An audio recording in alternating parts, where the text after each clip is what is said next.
Good morning, everybody. Welcome to the Live Composing Show. This is Stephen Melin. Hope you're doing fabulous here today. This is January 28th, 2026. I finally have a new camera set up. You may have seen that earlier on YouTube this week. I'm really excited about it because now I can actually stream properly at a true HD 60 frames with no glitches, no errors. Everything just stinking works. And the best part of all is I barely paid for it because first and foremost, I'm a big believer in using gear that is like tried and true, not necessarily the fanciest, latest and greatest. I'm using camera gear that is over 10 years old, which is like eternity in technology terms, right? Everything advances so quickly, so it doesn't do all the crazy bells and whistles that modern cameras can do, but oh my gosh, it works, and it works really, really well, as you can see. And yeah, so I'm pumped to live stream with stuff that works. And of course, I have a PC that's custom built, and even that's a couple years old now, but the specs are really stellar, and it works perfectly for video production, gaming, and music production. So really happy about that. So what you just watched was a trailer that I scored for Animalkind back in December that just released it was either late December or early January, I forgot. But this was part of the PC gaming show, and it's kind of labeled as most wanted, one of the most wanted games coming up soon, which is really exciting. This game has already gotten a lot more attention than I thought it would. Like, this video alone is already over 200,000 views here on YouTube, which is kind of crazy. And that's just that one little post, and not to mention the actual event itself, which had way more than that. So it's just really cool that, between that and Ethermancer and Araduna and some other like commercials and ad spot things I'm doing and films, it's like, whoa, there's just a lot. I'm working on a lot of stuff right now, and it's all very exciting. And I'm super honored, and I feel like, the last 15 years of my career of like really investing heavily in people and my skill sets and working really hard is finally paying off.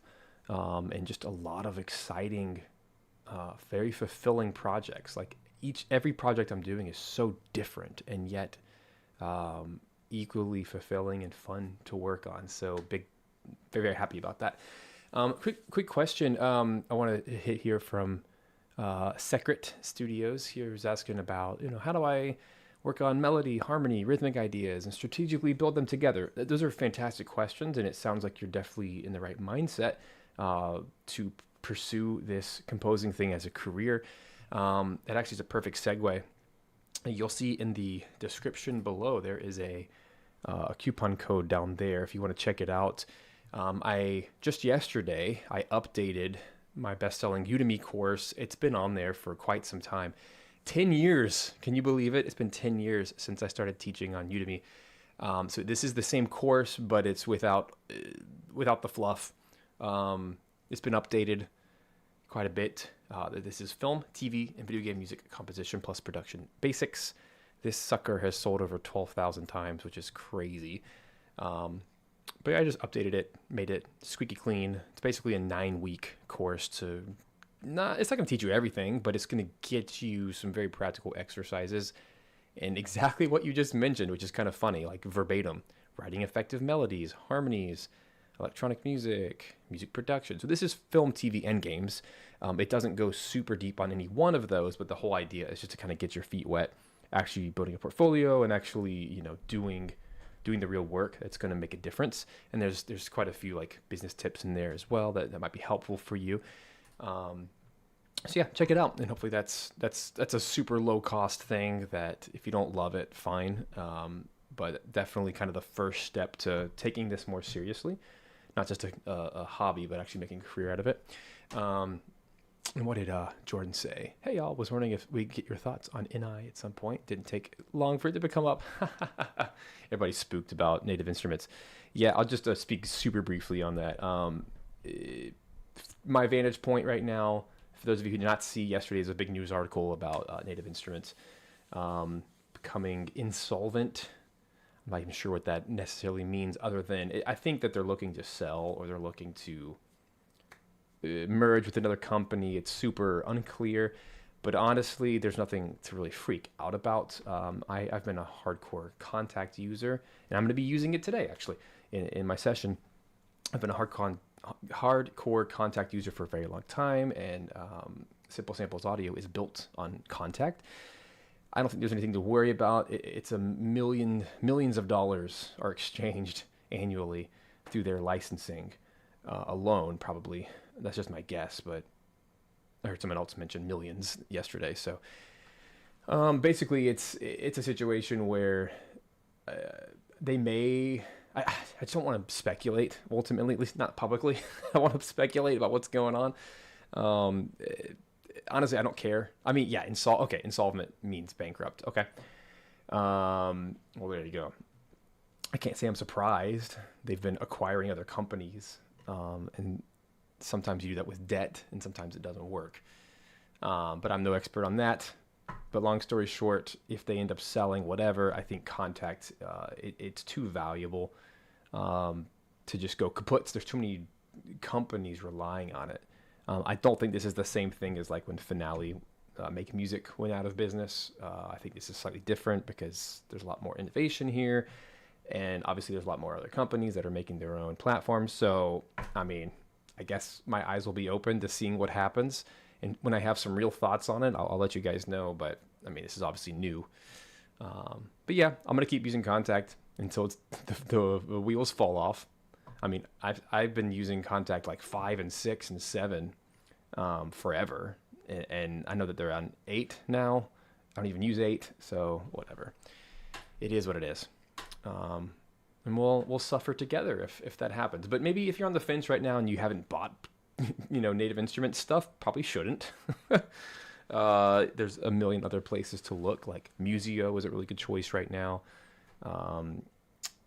What's the other one I'm thinking of? SoundPaint is a really good one. The Sign Player by Orchestral Tools is quite good right now. And these are all free platforms that then you buy the content inside.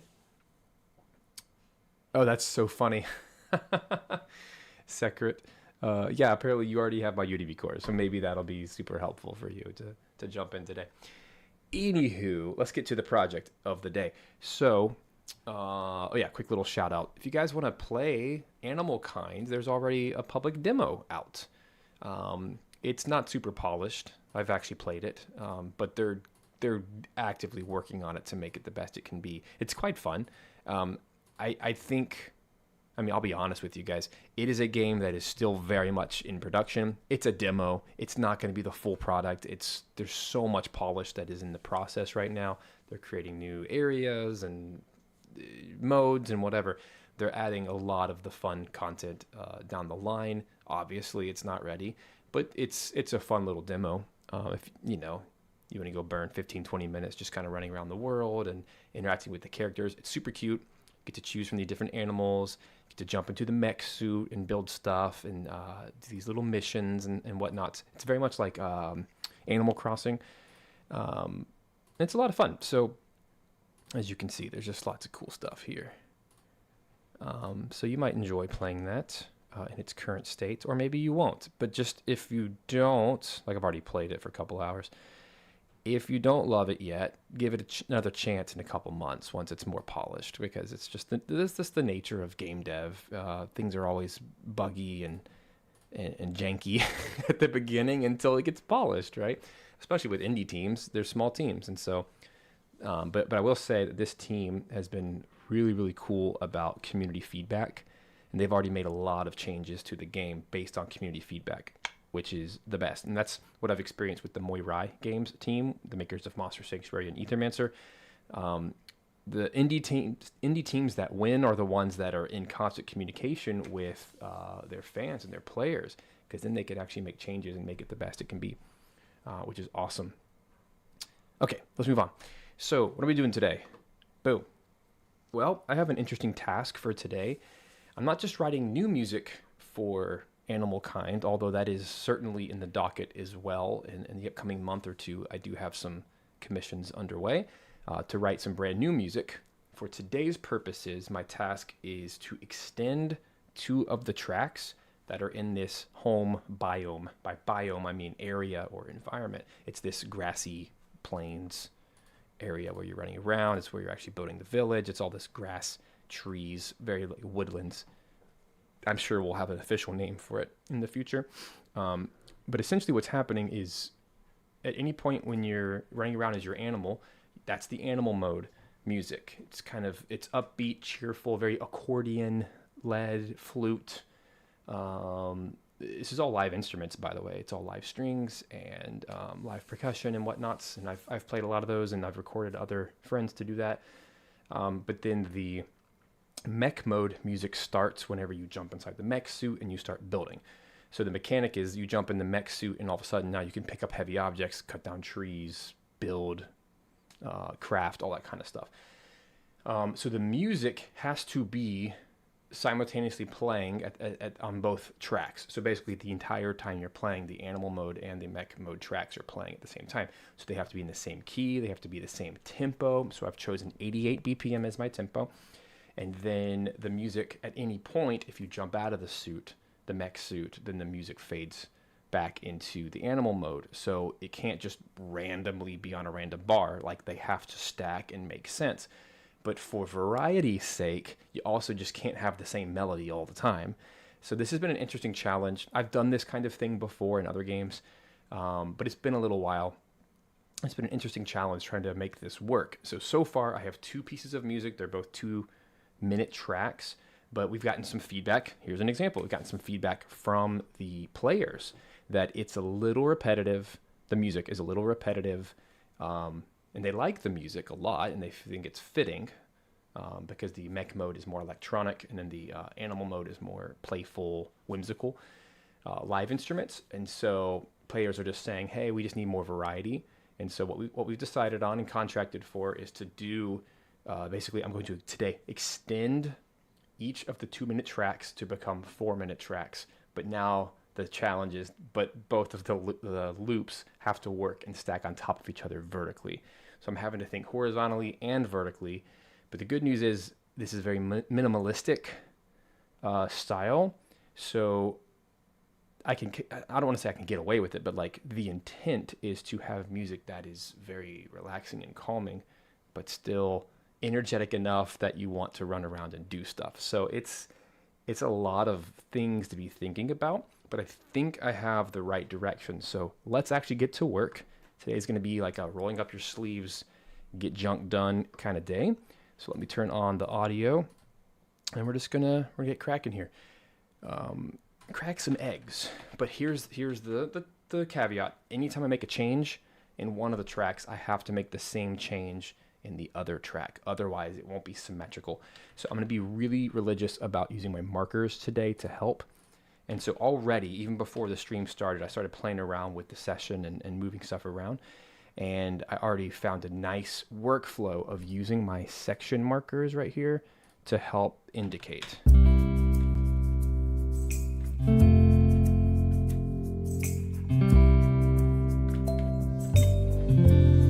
so right now there is no melody, and that's intentional because I want it to just kind of be an intro. And it's all live.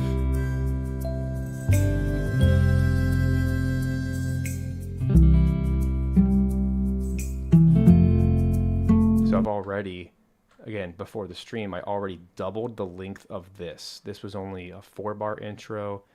Actually, the track originally started right here at bar 9 and went straight into this accordion solo. So already I'm trying to extend, get as much possible mileage out of every little section. Because that was already 20 seconds of music, but I got to get to 4 minutes. That's really long. So I just got to really lean into the vibe of I don't have to have a melody at all times. So let's keep kind of playing around with it. This is my new cello skills right here.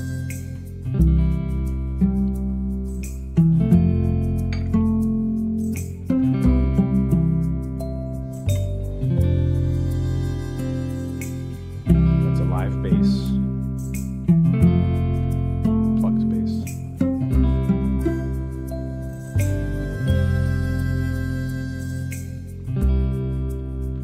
decided to continue this A section. Like, don't be in any kind of rush to get to that B section because we have so much time to get there.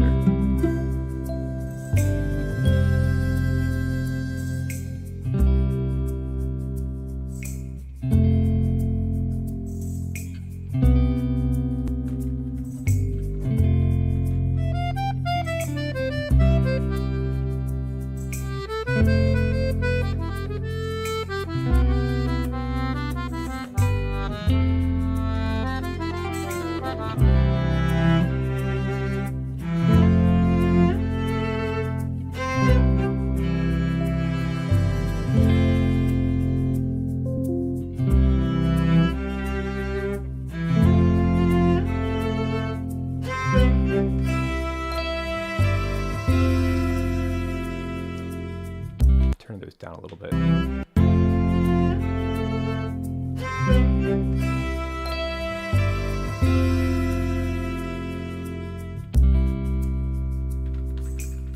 Okay, so here's an instance where, because this was now duplicated, I'm just going to very lightly go in here. Hey, thanks so much. I'm going to do a little tiny bits of crossfades because this was repeated material. Because typically I'm a pretty snappy writer where, you know, every 4 bars, every 8 bars, I'm writing something new. But this is an instance where we can really lean into the repetition, and it's quite nice. It's very, it's almost hypnotic with how repetitious it is, but in a good way. There it is. Yeah, I kind of like this idea of just using an interlude. Just going back to no melody yet. Like, let's just breathe for a second. Because there's so much happening on screen, right? We're just constantly have all these sound effects and characters talking. Like, it's gonna steal the show just fine. But it's also cool to kind of have that shaker in the background. Just kind of keep the momentum. And by the way, there will be evening tracks as well. So that's going to be another fun challenge to overcome in the near future, is how do I strip this down? Maybe even do lo-fi. I don't know. We'll experiment. But I'm going to have to kind of take the same melodies, but really try to lean into even lower energy, probably no percussion and shakers and stuff. Yeah, this is all recorded live. So live guitar, shaker, tambourine, harmonica, strings. I play all the strings, viola, violin, cello on this. I outsourced for accordion, double bass, acoustic guitar, flute. The harp is sampled, but it's a really good sample that I sampled myself, so it's kind of like recording it. That's the simple concert harp.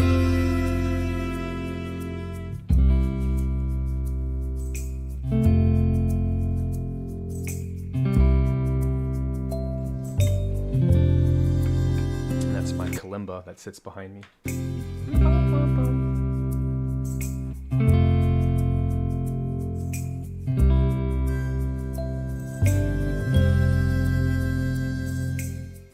Then I feel like, I mean, gosh, look at this. This is amazing already. Such little editing. We're already at 151, and we're only now at the B section. So I think we're definitely on the right track. I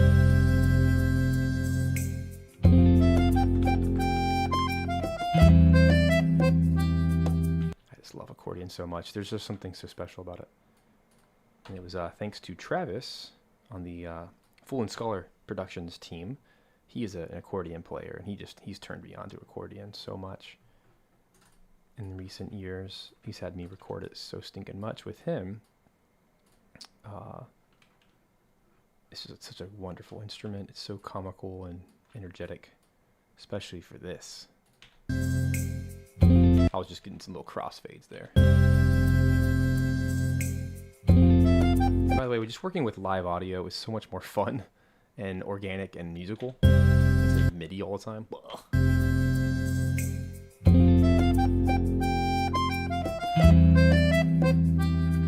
I do have a concern though about the bass. I have a feeling that the mics that I chose are not the best. And I also feel like my EQs are just super jacked up. So let me listen I like the guitar. Let me find bass. That one. I did condenser mic. Hey, so good to hear, Gabe. That genuinely helps you. It's a little dated, right? But it's still good information. There's nothing in there that I wouldn't still recommend. Caveat. Some of the gear that I recommend in the course is probably not the best anymore. So just if I mention anything about a specific piece of gear or DAW or something, just kind of take that as a grain of salt. That was what I would have recommended in 2016, right? So for today's purposes, honestly, use my YouTube resources as more up to date. But anything regarding composition, production, technology, business, that's all gonna be just fine. I'm trying to make sure that this is a good bass.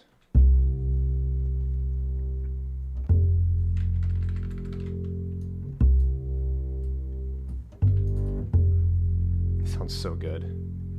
Nothing beats the real thing. And this was Bruno Migliari, who's my go-to bass player. He's all over this soundtrack. Just sounds so fat. But it needs a little bit of crossfades between these.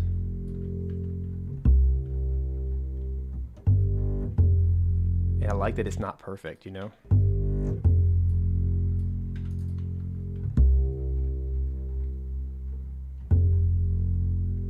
But I wanted to do this individually so that there's no mistakes. See, like that, there's like a little pop because it was two different audio tracks. There we go. Oh, there's a mistake. There it is.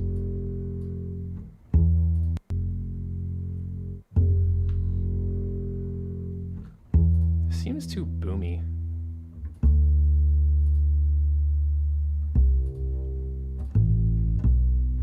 Which is kind of weird. I wonder if it's the compressor. I have a compressor on here.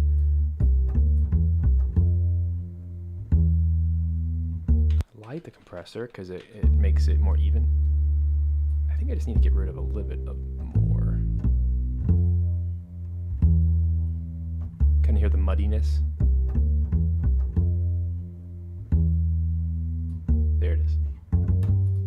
It's subtle, but it was bothering me. Okay, and now the good thing is I've cleaned it up for the entire soundtrack, not just this one piece. So that's a good thing. That's why I do all my session work in one session. This is not a big soundtrack yet, right? But it will be bigger.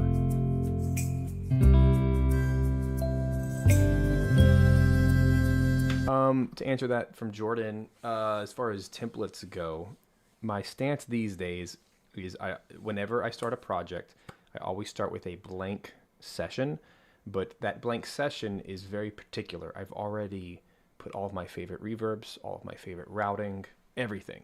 So that way when it's a true blank session where I open it up, I can start writing because I already have a piano loaded.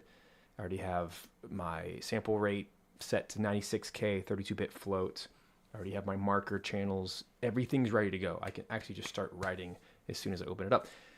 And then I also have saved, because I use Nuendo, Cubase does this as well. I have track archives, which is like a collection of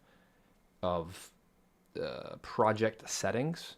So for example, all of my favorite string instruments, I have it saved as a track archive. I can at any point import that and it'll put all of my favorite strings preloaded with all of my favorite routings, reverbs, EQs, everything that I've already set. I can do the same thing for, I've only made a few because I only default to a few. But that is my favorite best of both worlds. And that was something that I learned indirectly from Alan Silvestri, the legendary film composer. That's what he does. And I saw him do a video once about that exact thing of creating track archives within Cubase. He's a big Cubase user. And in doing so, that taught me, okay, start with a blank session, and then as I need to, throw the other stuff inside of it. And that has helped dramatically because I start with very clean sessions. And there's none of that extra nonsense. That already sounds better. Fixing that bass.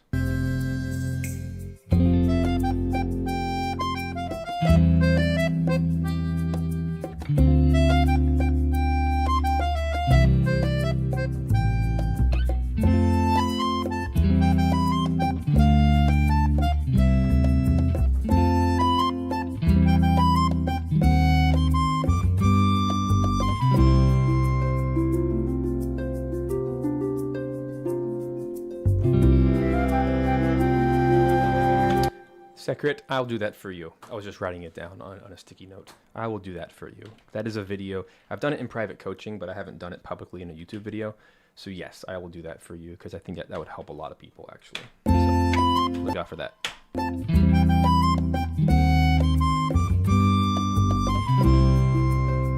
Okay, here's the real question. How much longer can we handle this B section? Because it feels like, I know it's such a natural progression into that. I guess that'd be a C section now. Relabeling these. I want to see if I can get away with doubling the B.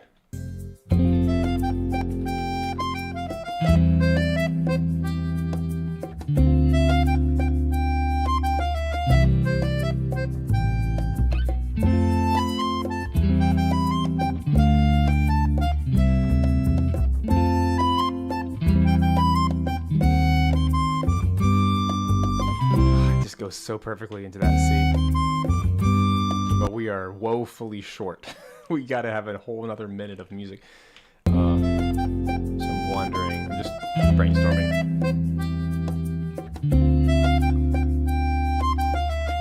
Let me pull out the piano, yeah? Always have a sketch piano, a nasty, plain piano that's not even supposed to sound good, but it's just there.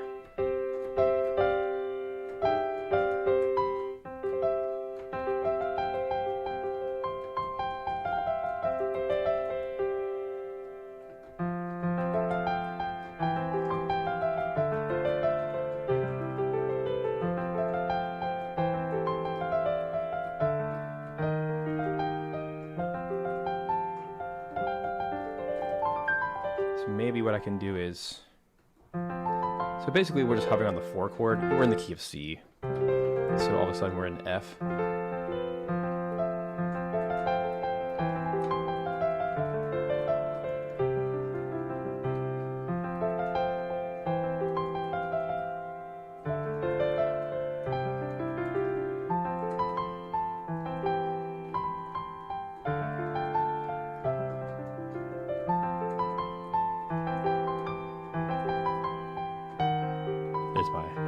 That's the Nintendo chord.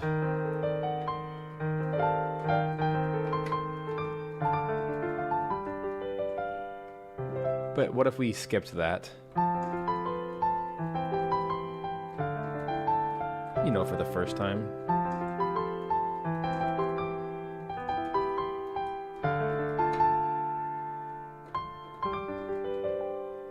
And then save that special moment for the second repetition. So, here is a cool Cubase function. Again, I'm using New Window, which is just an advanced version of Cubase. They really got to work on their branding. It should just be called Cubase. This should be Cubase Pro, and the bad version should be Cubase. Like, I don't know why they needed a separate name for it. It's just ridiculous. It confuses everybody. Anyway, here's what I'm going to do. So I'm going to set my markers here to 41 to 48, and then hit a magical button called Insert Silence. And this is now going to be B2. So maybe for, you know, the accordion part's the coolest part. So we're going to make that the B2. So the B1, maybe it can be a harp melody, something just like inconspicuous, right? Something that's just not too in your face. And I can do it right now without having to hire a live musician, which is good. That's what we want. So let me just kind of pick out the most essential parts. And before I do it, I don't want to break my own rules. This is the second track, mech mode. I have to make sure we have the intro, we have the A. Yikes. I've already gotten off the wagon here. This is what I have to do to make everything vertical, right? So let me do some math. So the first 8 bars are all the intro. And then we have an A for 8, interlude for 8, A2 for 8, interlude for 8, and then the B section. So I'm already way off. Yikes. This is scary. This is scary stuff. So here's what I have to do. I have to do A1. So that's 1, 2, 3, 4, 5, 6, 7, 8. So I'm gonna have to do a little bit of tinkering. And hopefully this will make sense in a little while. So for whatever reason, I only have a 4-bar here. So this now has to be interlude. But actually it's too short. That insert silence button is like the greatest button of all time. And it's, I think it's just right here, like project. It's in one of these edit settings. But I have a button for it because I lose track of where it actually lives all the time. I have a Stream Deck, by the way. Let me show you real quick. I have a Stream Deck. Check that out. Heck yeah. And all of these red buttons are my new window specific buttons. For example, add marker, active tracks, zoom, glue, insert silence, delete time, step on, step here, quantize. Just absolutely phenomenal for saving time when I'm writing music. And of course, when I'm, live streaming, I just go over here, hit the right screen button, left screen button, DAW button. It's great. And when I'm recording videos, oh my gosh, it just saves so much time. Anyway, just jumping between. It's a switcher, basically. Okay, anyway, 1, 2, 3, 4, 1, 2, 3, 4. So then I guess this part is now the A2, and this would be the last 4 of said A2. But wait, there's also an 8-bar interlude that I completely forgot. So that's going to be an interlude, and then finally the B section. If we're going to, stay perfectly locked in with the. So if that's the B1, then we have to make this B1. This is B2, because these gotta be 4-minute tracks each, and then finally the C outro, and what will now be a 4-minute loop. Okay, same thing here, 4-minute loop. Okay, now we can kind of get back to business. Whew. So now, where were we? We're like here-ish.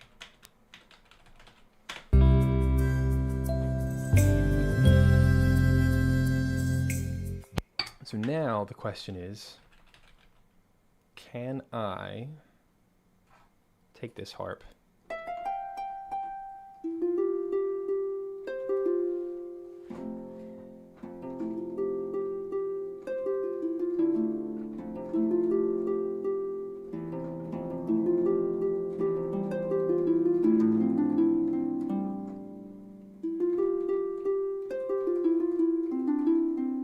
Isn't that how it goes?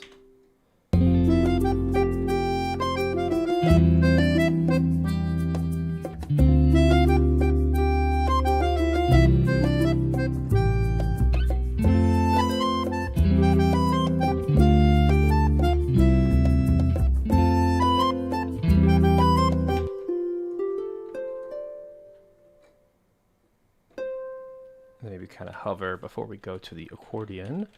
That's kind of my idea.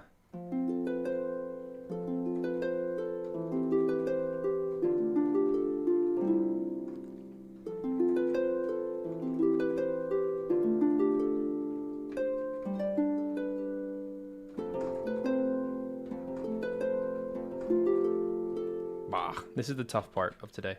But that's why we're doing this.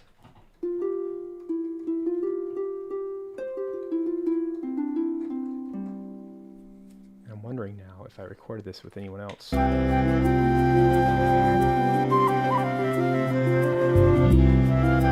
Ah, thanks, Jordan. Here's what I've learned over the years. If I can sing it and it gets stuck in my head for the rest of the day, then I did it right.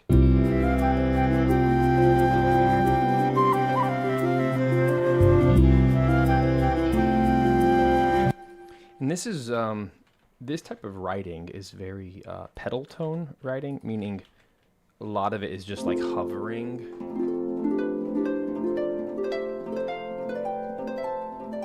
On a 1 chord, or in this case, a 4 chord.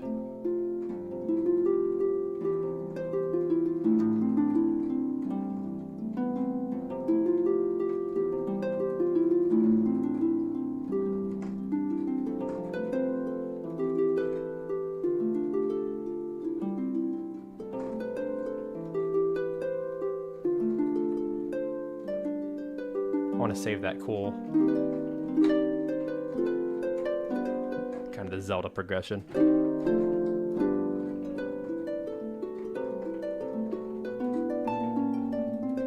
That's very much a Zelda lullaby chord progression there at the end, but I'm forever influenced by Zelda music. Koji Kondo. Doesn't help that it's a harp. Anyway, I'm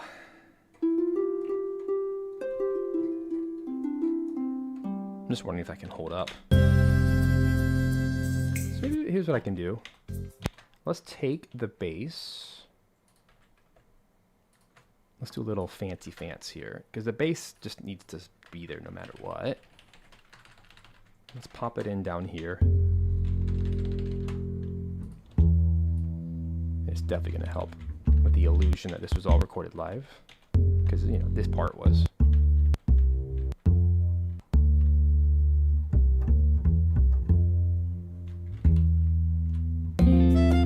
Was that not 8? 1, 2, 3, 4, 5, 6, 7. Oh, my bad.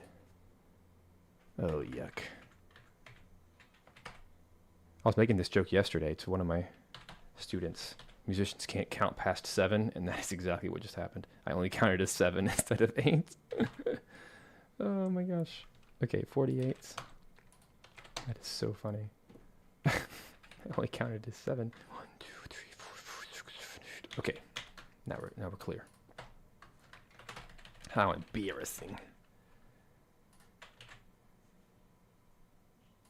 There. Let's see if that even works. Should.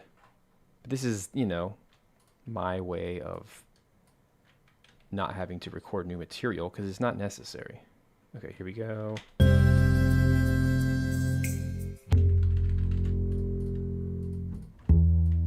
Let's do a little fade up. Just gotta watch out for the end. So obviously that is no longer going to be the E flat. Let me find out the real notes. So we're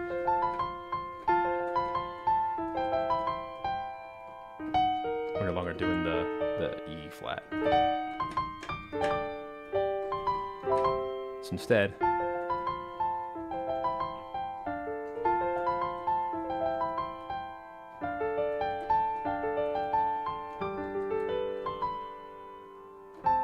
just go right back to the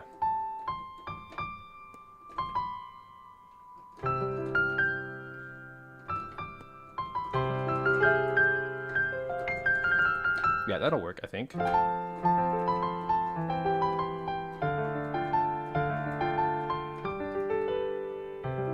Keep it simple at first. So the bass needs to go, instead of an E flat, it's going to be D to the G. Let's just fix that. So just literally go down a half step. Right here, transpose -1.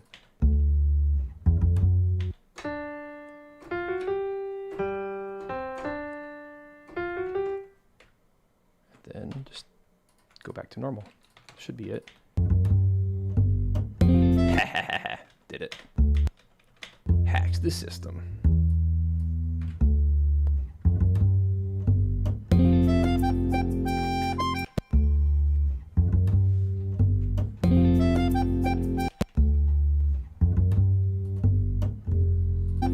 Okay.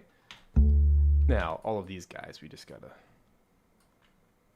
I'd probably be better off keeping the really cool guitar chords. Very similar here. And just give the literally exact same treatment of changing the chord for that one moment.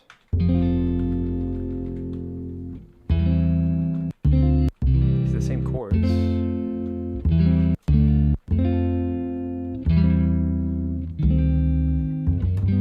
That one's the same. This is literally the only chord that has to change.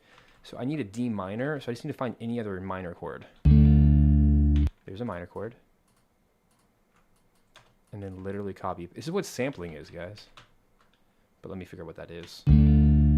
Hey, that's already a D minor. We already solved it.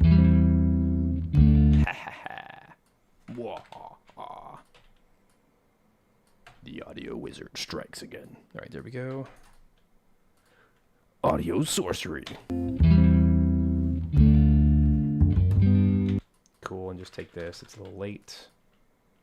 I'm gonna do a 128th note and just nudge it till it sounds right.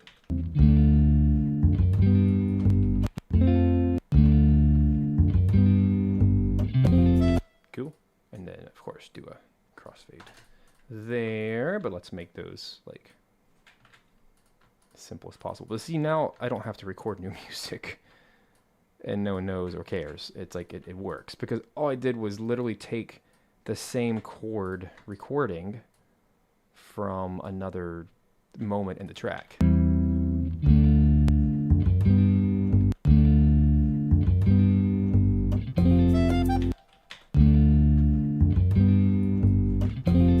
Now we gotta also copy the shaker.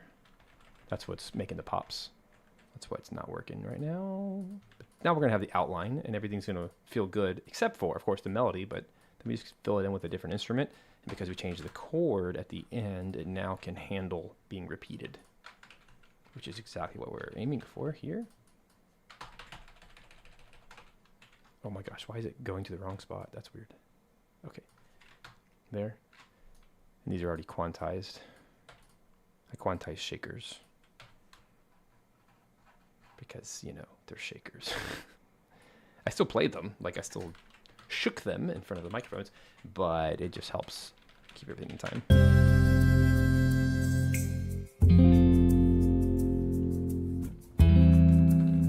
There we go. That one felt off though. Actually, it's the bass. Yeah, the bass is late. Just that one. Easy fix. Go to 128, nudge until it's perfect. Sounds good.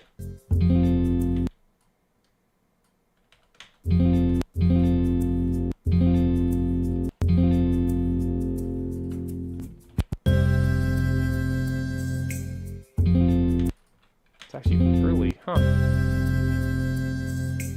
There he goes. Perfect. And then there's a little audio blip right here to keep that.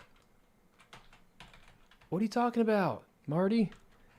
No, not a chore. Oh my gosh, can I teach you something? Select shakers, edit, or audio, hit points, calculate hit points, and then literally hit the quantize button and it's done. In my case, probably 16th notes. I'm not gonna do it again. And then just hit quantize. It'll audio quantize. At least in Cubase and New Window. This button has to be enabled though up here. Audio warp, it has to be on. But I have hit points detection disabled by default so that it doesn't automatically quantize every audio file I put in here. That'd be insane and it'd make my files huge. So instead, I just individually do it. And then for the entire track, it's done. Oh no, please tell me you didn't do that manually. That breaks my heart in 17 ways. Okay, well hopefully that taught you something here today. Yeah, don't do that. Oh, don't do that. That's why there's still a groove, because I didn't overly quantize. I just did probably quarter notes. That way every downbeat is perfectly on time. But that's why it feels. I did not quantize my tambourines though, because they don't. I kind of like the vibey, flowy version. I like not having the tambourine here anyway. Because it's a new section. Okay, anyway, we have all the groundwork. This sounds really nice. Dude, I wonder if I should not have a melody here. Because we just came off such a heavy... Oh no, we came off an interlude, so we do need something.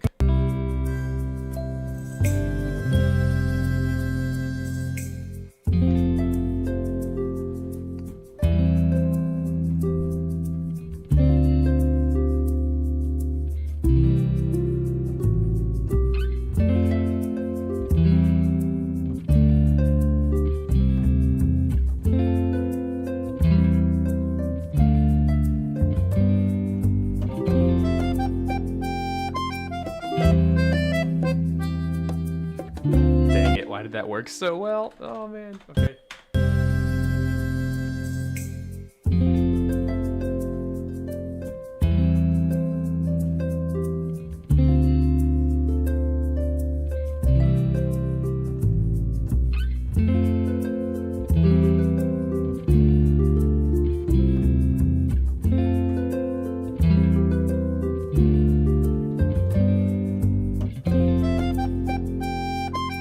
I might do the bells though, or the kalimba rather. That might feel a little more.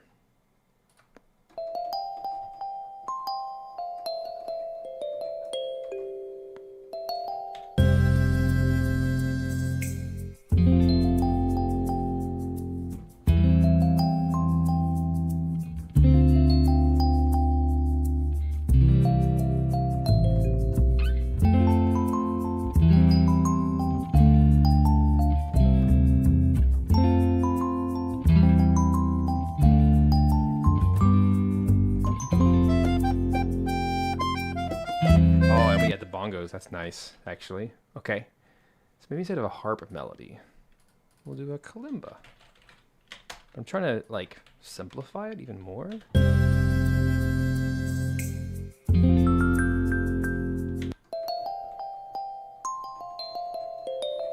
It feels a little notey though.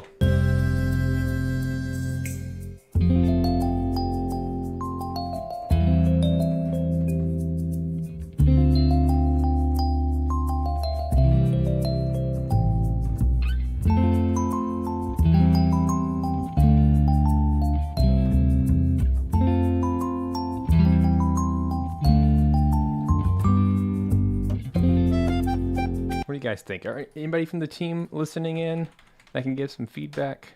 If not, it's fine. I'm sure I'll get feedback later, but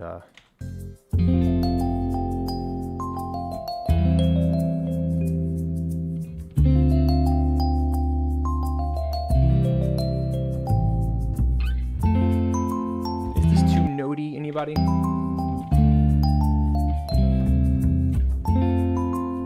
Just for the trial and error of it, I'm gonna also put this in harp.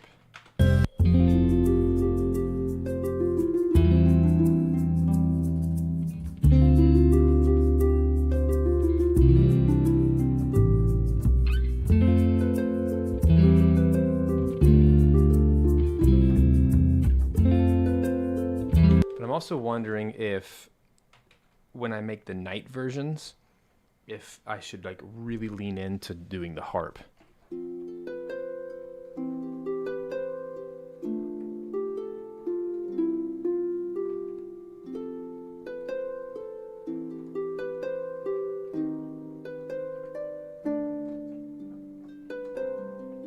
Like a slower tempo. That would probably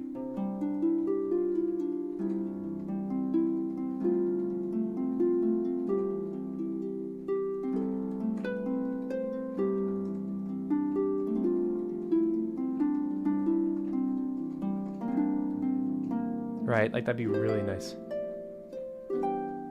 But also I could go into the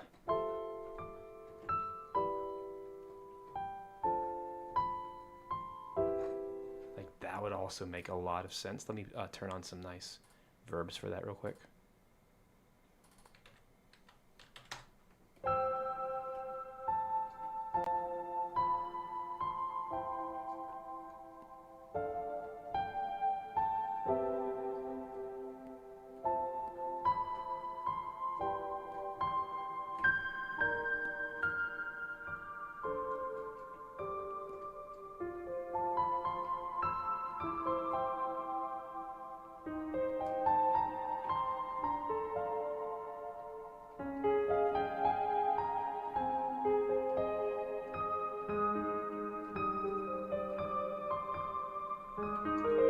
Right, like isn't that nice? Just like the same melody.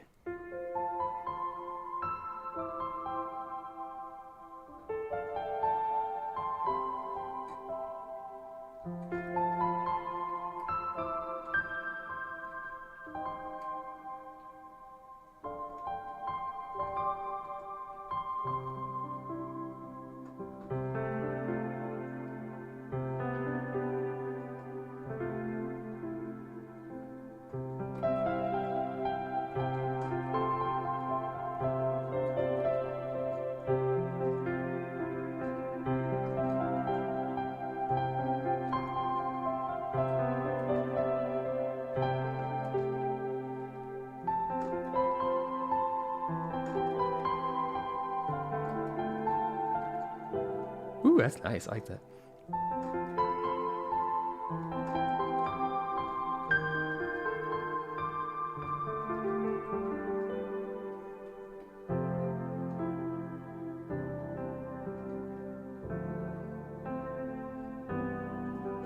I think I'm gonna lean more into that direction.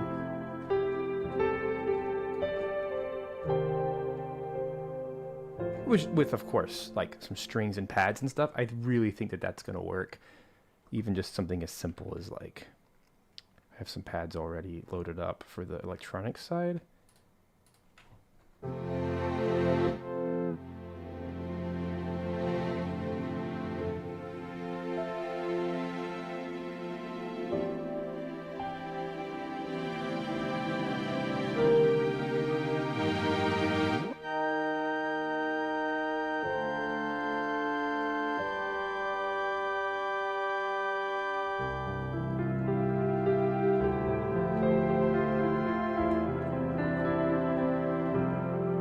Nice.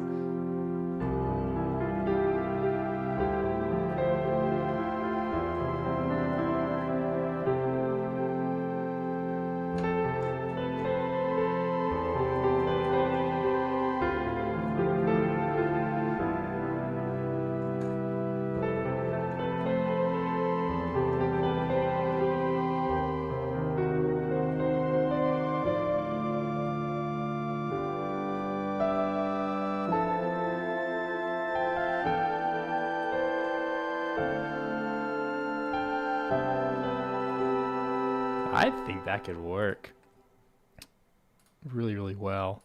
It's like, here's a general vibe.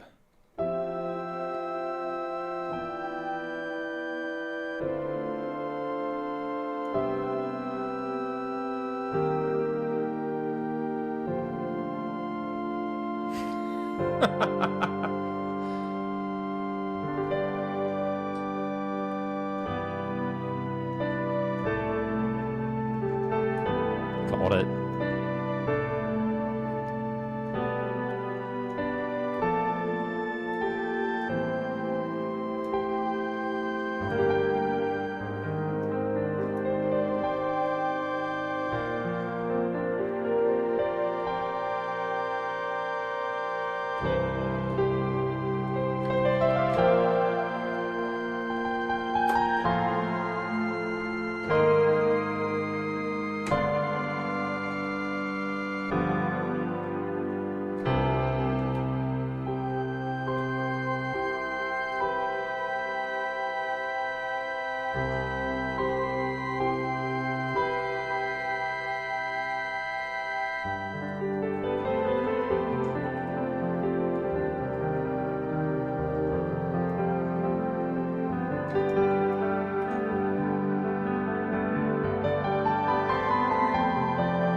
This Zelda break was brought to you by Advil. I don't know.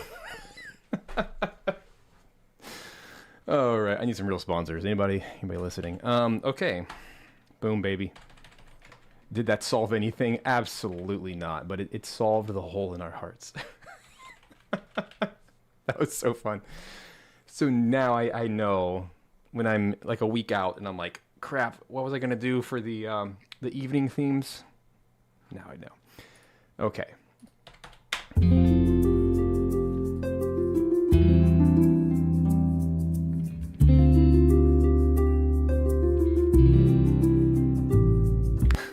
Where's the Raid Shadow Legends?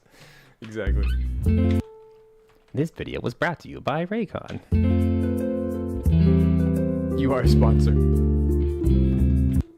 I prefer some of my own stuff. Brought to you by Video Game Music Alliance. Hey, look. I can do the thing now. I can do the thing. Autofocus. Brought to you by merchandise you can't purchase.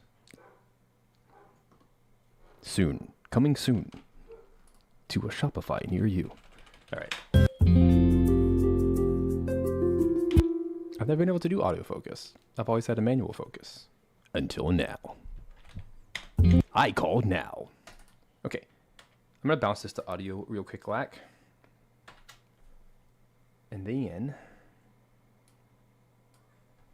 let's see. Alright, so I took the kalimba. Harp. I have to rename it. I agree. It just sounds better on harp. It's okay to have a harp melody and it not be an evening track. I'm a new coffee drinker. I need that mug. Yeah, well, I have to find out a way. I have to find a pricing that doesn't cost me money. As of right now, all the items on the shop cost me money because I wanted to be kind and generous and, not charge people like $30 for a flippin' mug, but that is kind of what it takes, unfortunately.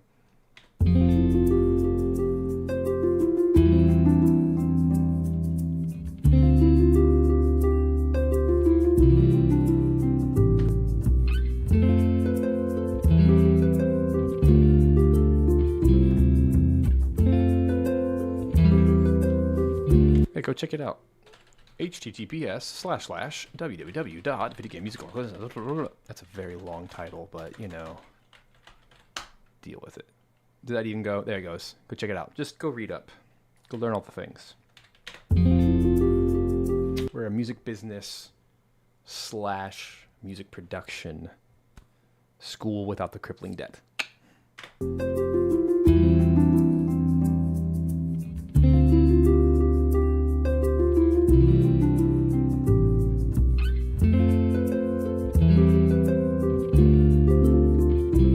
Good idea, actually. Marty, thank you. I'm writing that down as well on my sticky pad of to-dos. Well, not in silence, of course. You gotta listen to some, background music while I'm...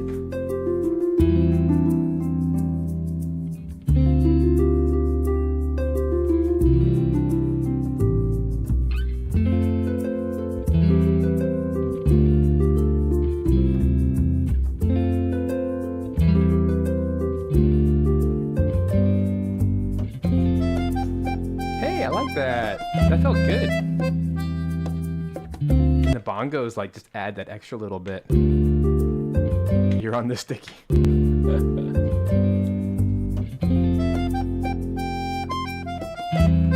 Does that flow well? I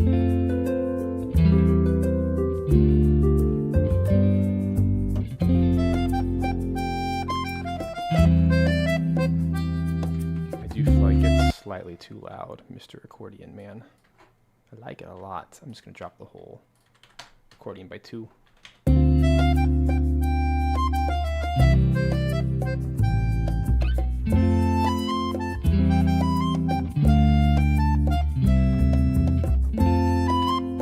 One.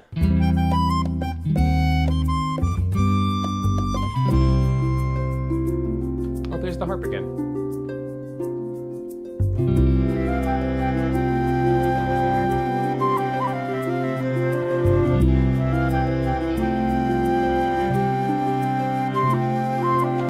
This is the Stephen Melin Quartet.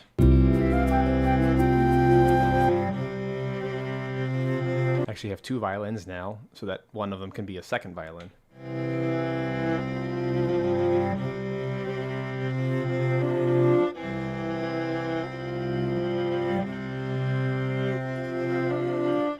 I just panned them right, left, left.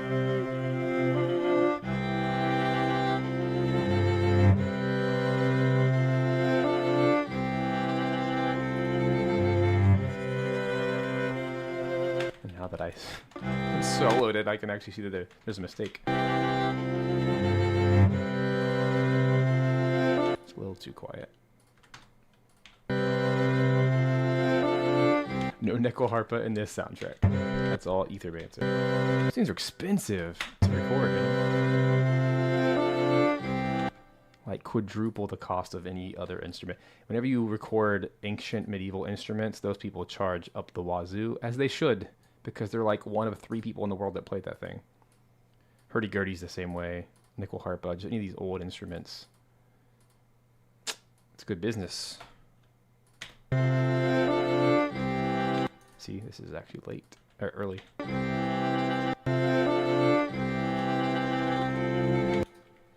Here's what I must do.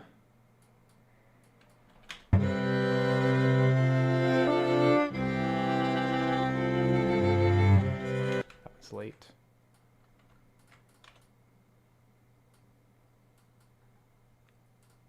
I didn't hear this before.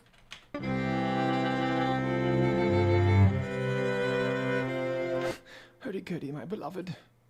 Hurdy-gurdy is the jam, unless it's not. It can be super whiny. It's like a bagpipe. It's really cool for a little while. And then you hate it.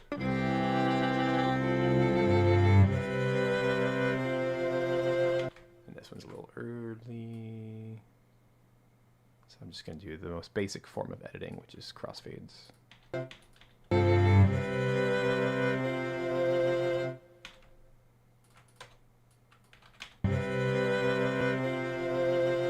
Okay, guys, we got a problem. This is only 3 minutes long. Got a big problem. So let's do this as a starting point. A lot here. I like the doubling.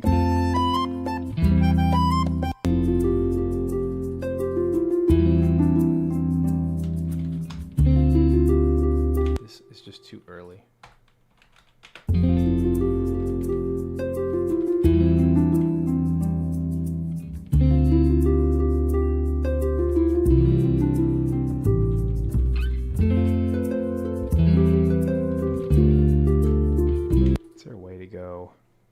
Half of a 1/28th note.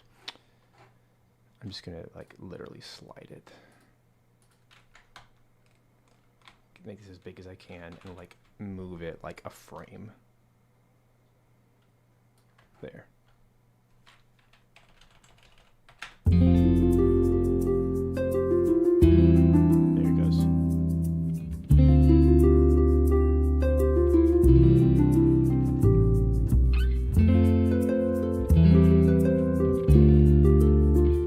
That's nice.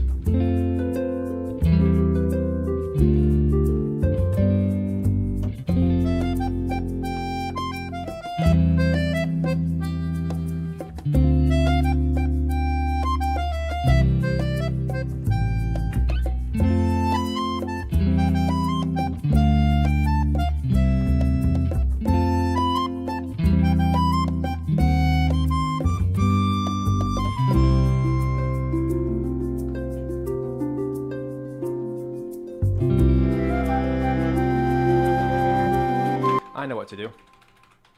This is nice. Let's keep it going as long as we can possibly handle it. So this is the C.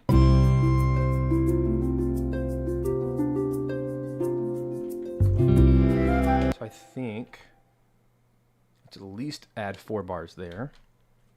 Here's what it looks like. So 59 to 63. Hit the insert silence button. And I'd like to copy just select items here. So we're going to copy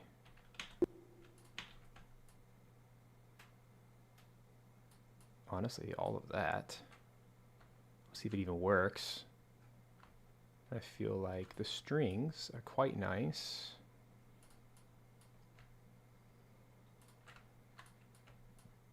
Let's just see if it even works. And then the bass and the shaker and everything.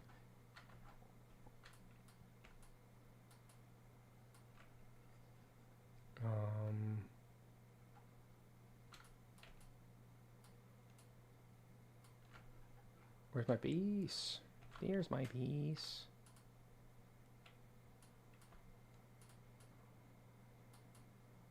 Granted, there's no fades yet. I just want to see stylistically if it's going to work.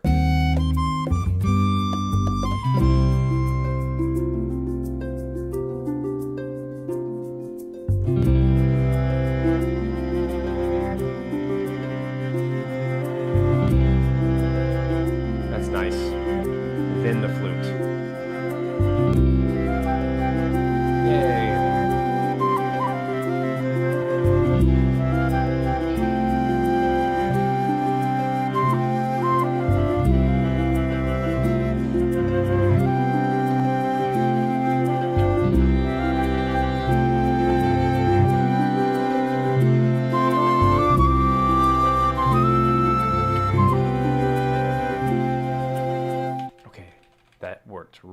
Really well. So let's take a moment to clean that up by just going through here and doing itty bitty crossfades. I will do these manually so they're not as perfectly, I don't want them to be quantized, you know. I'm just gonna chop up some of this. Love that flute. That's Samuel De Silva. Quite good. Not quite good, very good. Flautist. Here, let's just do a little crossfade there. The strings sounded excellent. And it just kind of gives them more of a moment, you know? They're not as, it's like you're just doing the whole kitchen sink at once, which I have a tendency to do. I ramp up a little too quickly, so it's nice to have this space to actually let it breathe. So here's a moment where I'd rather get the real clip, like there. I'd rather, you know, fade it in like that. Same thing here. Instead of cross-fading unnecessarily, you might as well use the real thing by just extending the audio track to the left instead of to the right, like this. Make it as natural as possible, as if it's the way it was always meant to be. It's the goal, right? Okay, and then the bass is all that's left. This one's a little trickier. Boom, boom. I kind of have to... I'm not sure there's much of a... I think I just have to crossfade these guys. Like that. Just doing some audio stuff. Audio magic. And they're slightly different each time, which is good. Let me just test the bass real quick, because that was the most that I edited.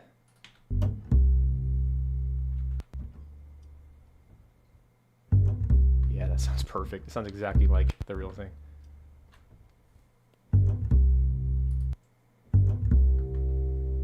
Yeah, I cannot tell at all that was crossfaded.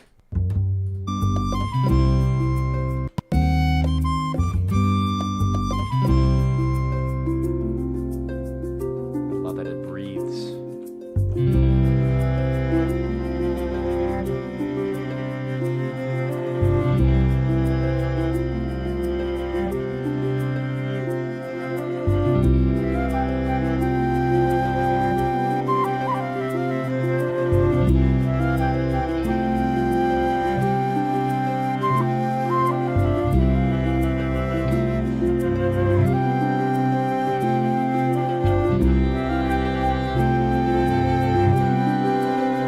Sounded weird.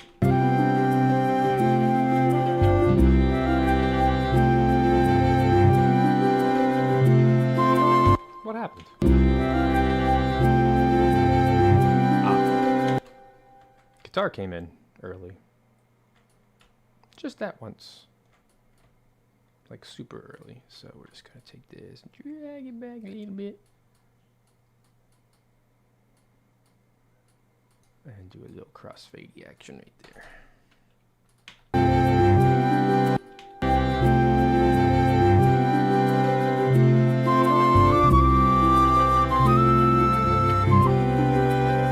Actually looks like the entirety of this. Let's just do 1/28th note. Solves so much. I started doing that recently. Instead of like manually moving stuff, I just put stuff on the smallest quantize and then just nudge it with my keyboard.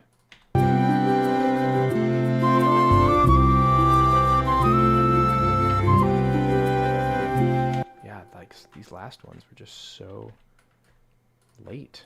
You see that? You can even see the waveform. Like it's so, or say super early.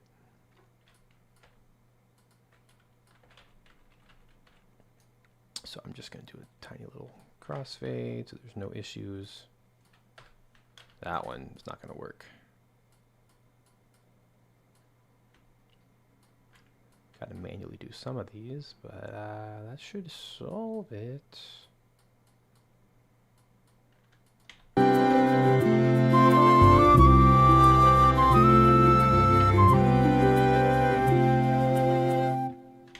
that feels good. But the problem is, I still have 40 more seconds of music that needs to be in here, which is fine. It's a good problem to have. So now,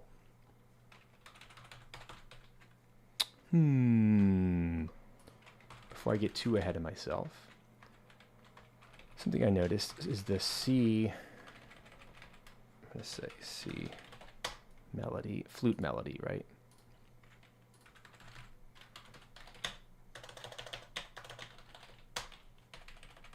Don't know if I could extend that much more. And here's the loop should go back to here. Which is such a good starting point. I like that. I mean, just listen. Try to think of some spaces that could benefit from this.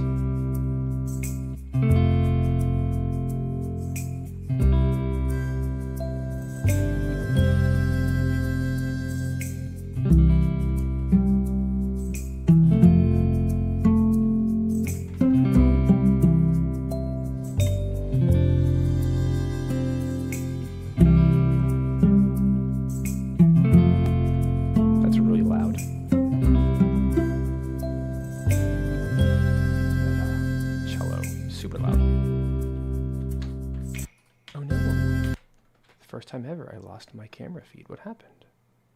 Weird. Let me see what's going on. Did the camera turn off? What the heck? Hold on. That's new. Oh, I bet it overheated. That's not good. Well, there it goes. Yikes. If that cuts out again, I'll have to change a setting or whatever. Weird. Anyway.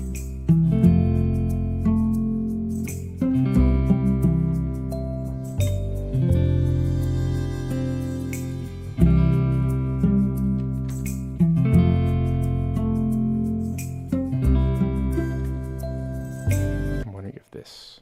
Oh, no wonder. My EQ is all kinds of jacked up. Hold on, let me redo this EQ without the volume boost for a moment. See if I can get the EQ to do all the work.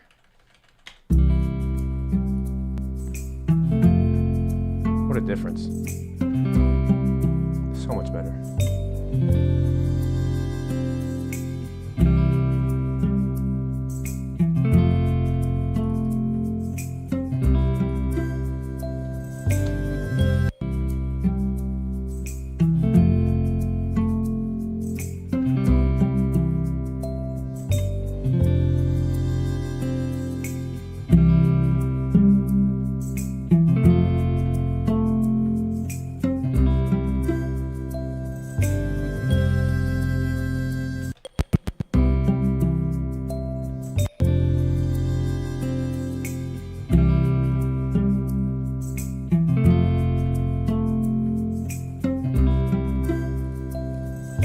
What you saying, Secret? I was thinking that you were composed to the video clip sections, but I see gaps between them.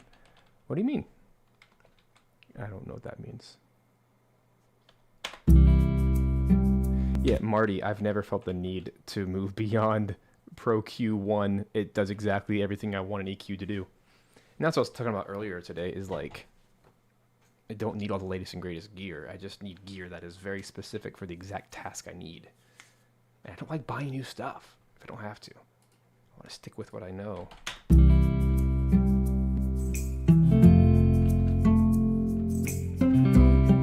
think this needs to be compressed slightly more. Like this.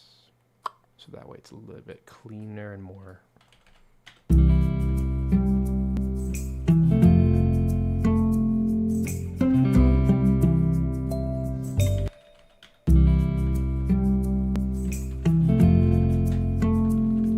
I love that little melody though. That was the very first thing I ever wrote for Animalkind. It was that little cello melody. I was like, oh, this sounds like such a fun little thing. I should do it.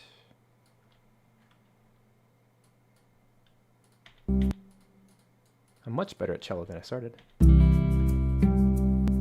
is the first thing I ever recorded on cello. There is a thing in there, isn't there? There is a pop in that blasted. Dang it. Oh man. I wanted to keep the length of that, so here's what I'm going to do. Find the exact moment of the pop, get rid of it. I think it's there. And then I'm just going to do the world's tiniest little time stretch. Just unnoticeable. Yay, solved it. Also, I need more of a transient here.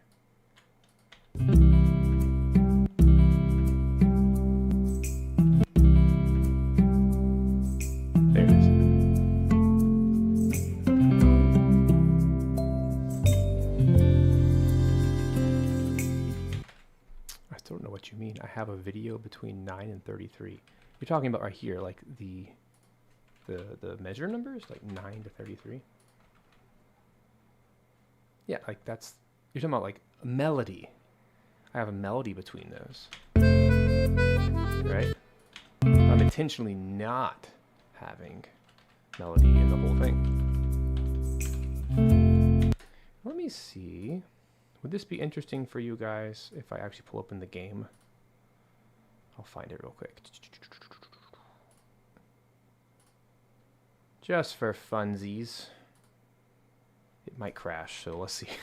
Let's see if we can handle both. Not because it's my computer, but because of the sample rate. It's going to be very different. Let's see what happens. I'll try.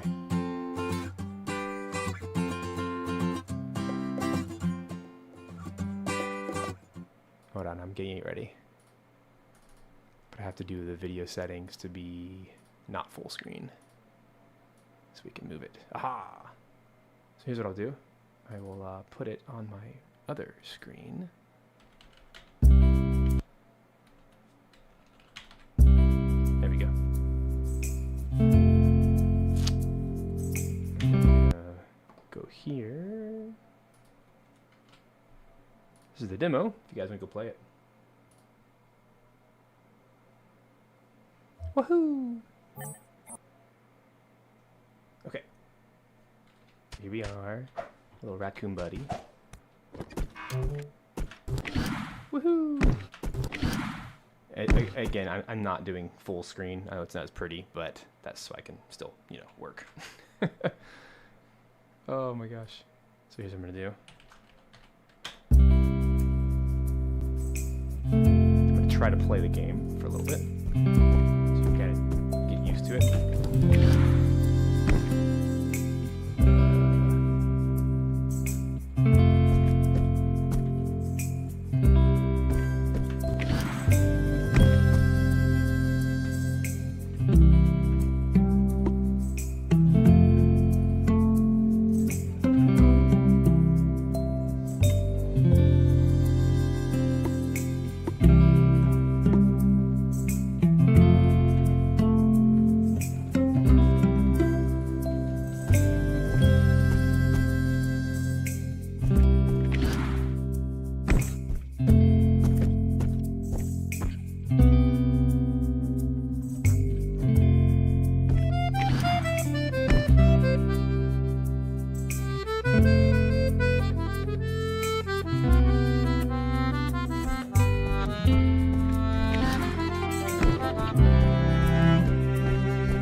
Okay, so this right here, this is animal mode. The music does change when you get inside the mech. But for now, just making sure all the music sounds good.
Okay, super cool.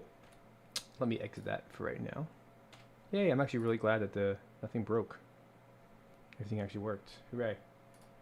So that's actually they must have already made some changes to the demo, because I just saw some new things even just from last week. There we go. So that actually felt really good. There was one spot that felt a little iffy. There. Oh, I know what's happening. See, I told you there was gonna be some kind of issue. Okay, there we go. Boom, boom, boom. Let's restart the audio. Thanks so much. Does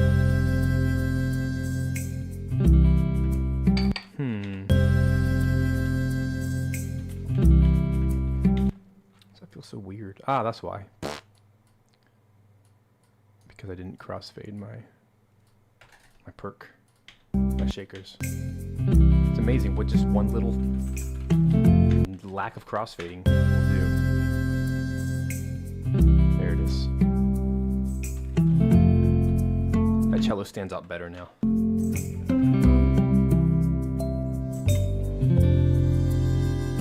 That's me playing harmonica.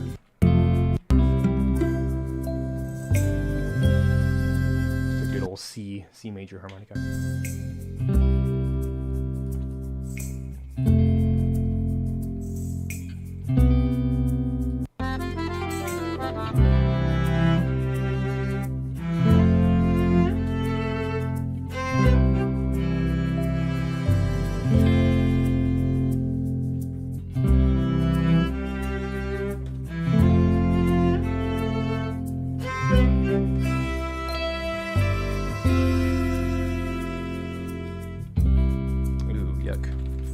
Sound good.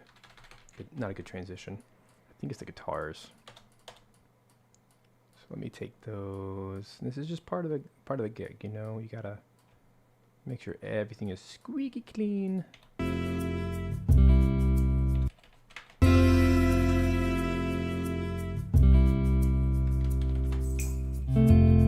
That felt weird too. So when in doubt, just instead of crossfading, just do a tiny little fade in, fade out.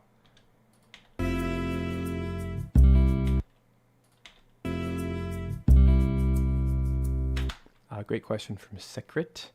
Do other composers like bid on the game to be hired?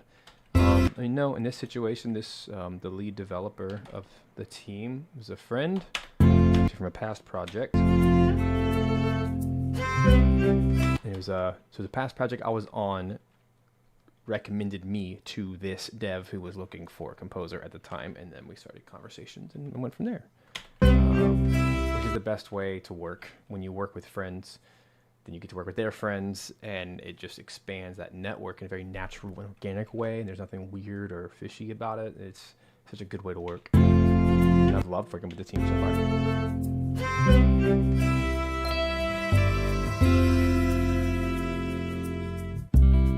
Why does that what is missing? It is the darn shakers again. It is always the shakers. But this time it's because my crossfade is too big. You see it? Yuck. What I should have done. I'm sorry, I just did it quickly. I should have just been a tiny, tiny crossfade. That's better. Yeah, that sounds better. Yeah, I'm loving this extended version actually more than the original. Way calmer.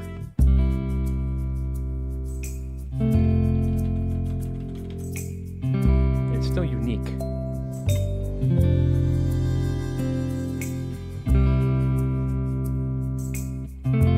And it gives each instrument its own little moment.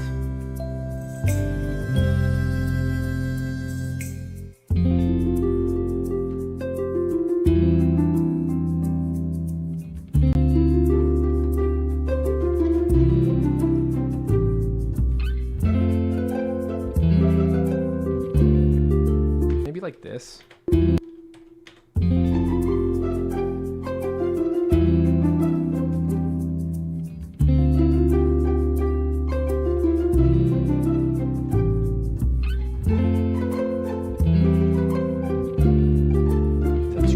Probably.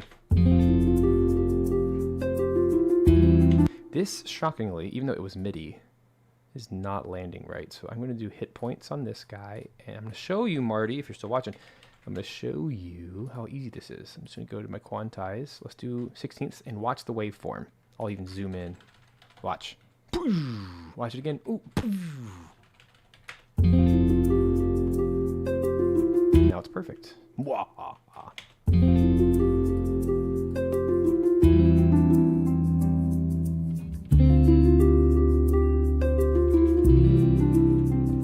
You know what? I was thinking the exact same thing. Thanks for vocalizing that. Dang it, I really think this camera is getting hot. Let me try something. Don't go anywhere. Let me take a little coffee break. See if I can save the day. It's my first time using this camera on this live stream, so we'll see.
Hey guys, sorry about the wait there. I was just fiddling with my camera settings to see maybe there was a way I could reduce the temperature and all this kind of stuff. I think I got it fixed. We'll see.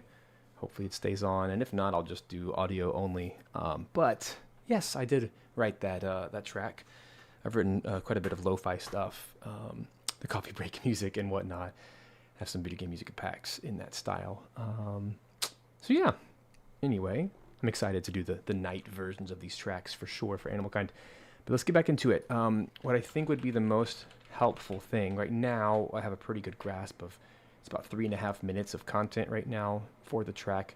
Now what I need to do is match the mech mode to be in a similar, not similar, but exactly the same breakdown of the markers.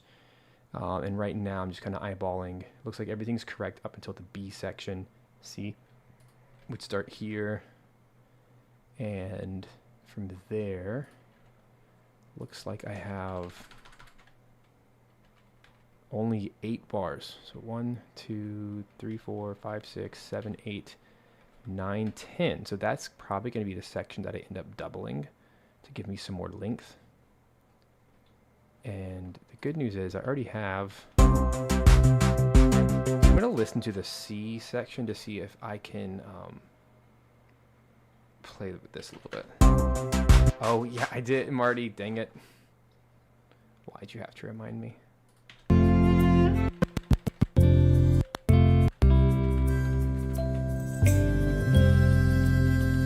I mean, I might not change this. We'll see. Is all I would do.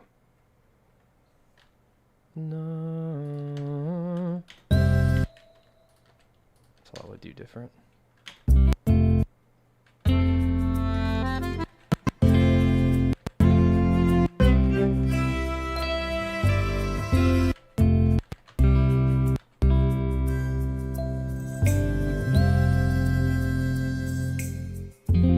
Nah.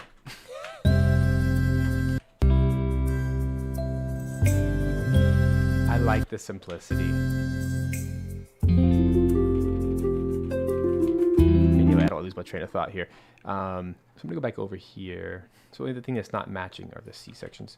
So let me listen to the mech mode C section to see if I can borrow some inspiration for the other track.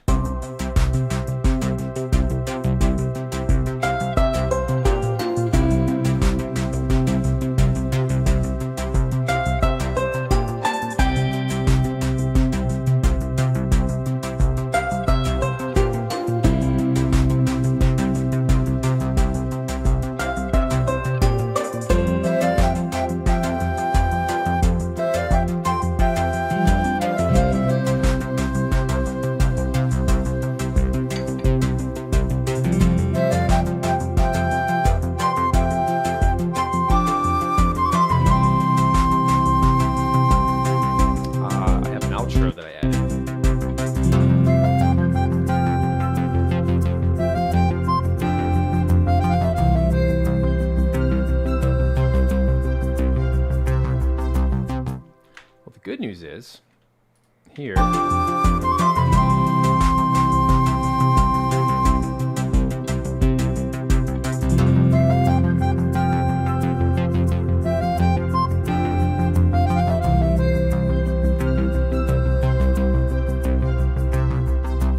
would you even call that?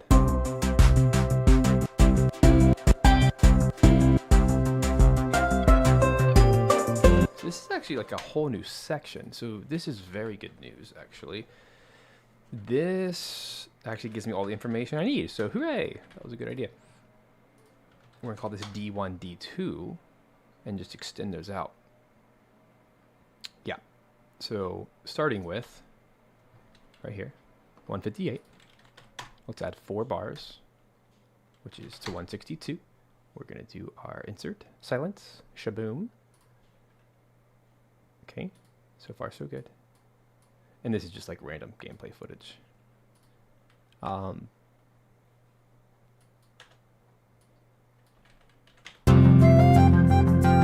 Honestly, just keep it. This is perfect material. I'll probably just copy every bit of this.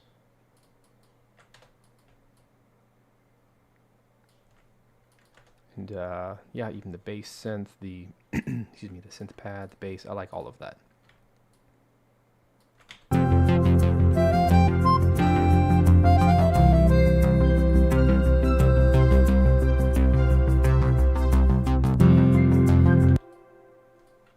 Do little crossfades. This one does not need a crossfade. This just needs the actual thing. Like that. There we are.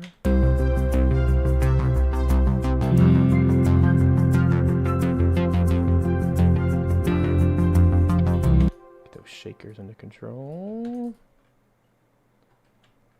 Very good, very good.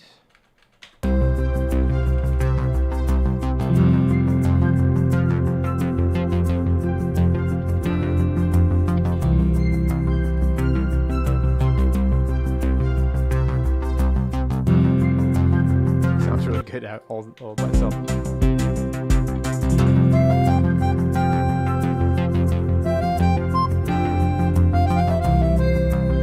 Wasn't this a flute first?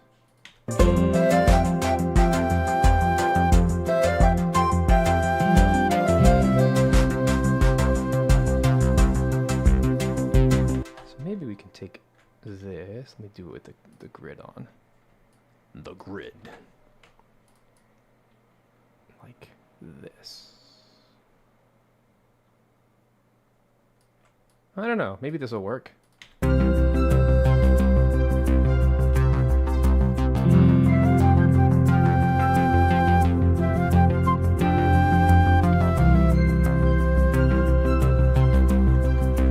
Kind of like doing it this way though. Let's flip it. 1 2 3 4 1 2 3 4 1 2 3 4 1 2 3 4 1 2 3 4 1 2 3 4 1 2 3 4 1 2 3 4.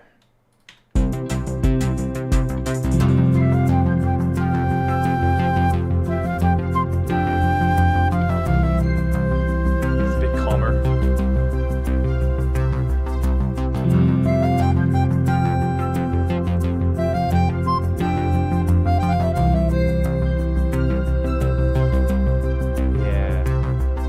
Yay, okay, that's lovely. And that's not at the right time length yet, but I did extend it, which is good.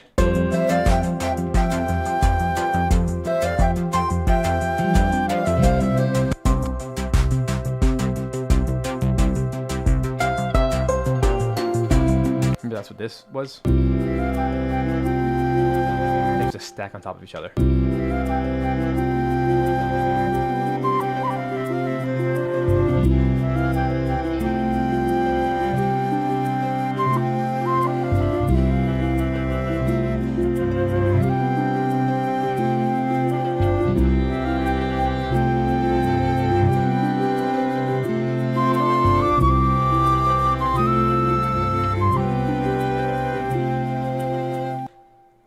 That ending though. Gotta really use my noggin here. I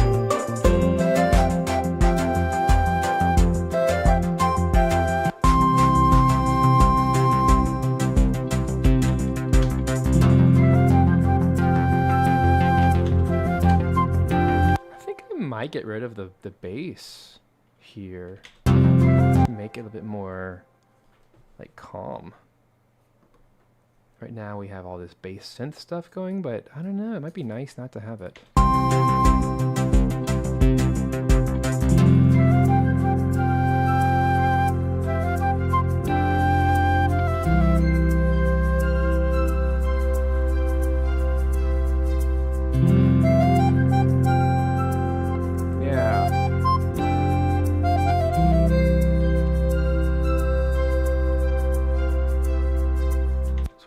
Calmer. So I'm gonna do like a little itty bitty fade out here in the bass.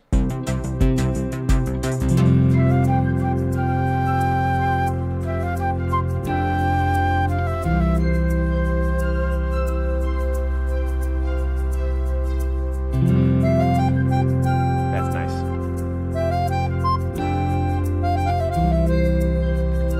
I want to fix that accordion ever so much.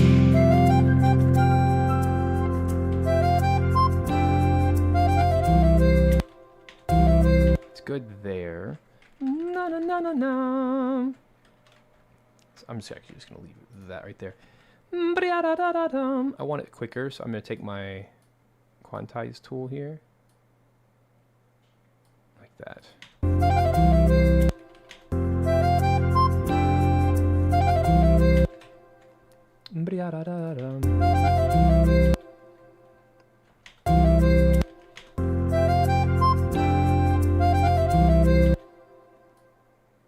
Shrink it. Ah, it still sounds unnatural. Maybe it's, I want this. So I think the trick is going to be getting rid of that note, moving it closer, and then making it shorter. And then doing a little crossfade. Let's see if that solves it.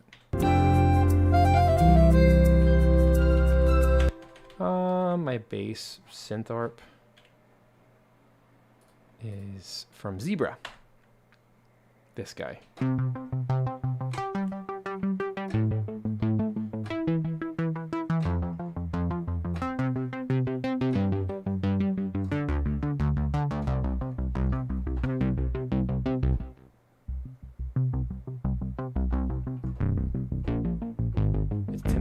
And then I put has a delay on it.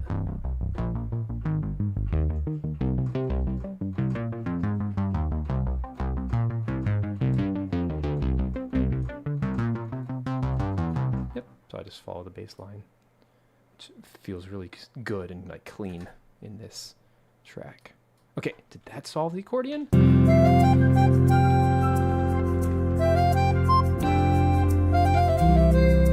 Feels a little bit better. It's also probably just too loud right there for that little grace note. Yeah, just a little subtle thing I wanted to change.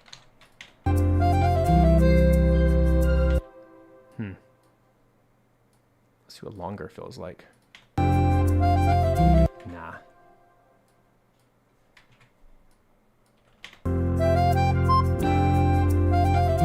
Yeah, there it is.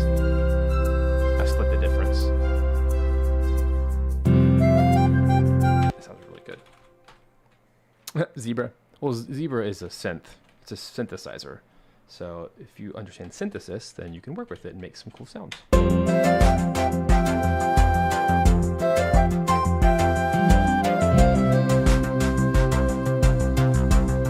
Okay, that just feels really good now. Okay, way cleaner than it was. So now, structurally, what's the deal? So this one starts at 343 and it needs to go to 743, which is all the way out here, which means we're really close. Right there is the loop point. Very close. And how many bars is that? Is that 8? That would be great if it was. 1, 2, 3, 4, 5, 6, 7, 8. It's exactly 8 bars. So yay. That's a very good problem. And I think the C only happens once.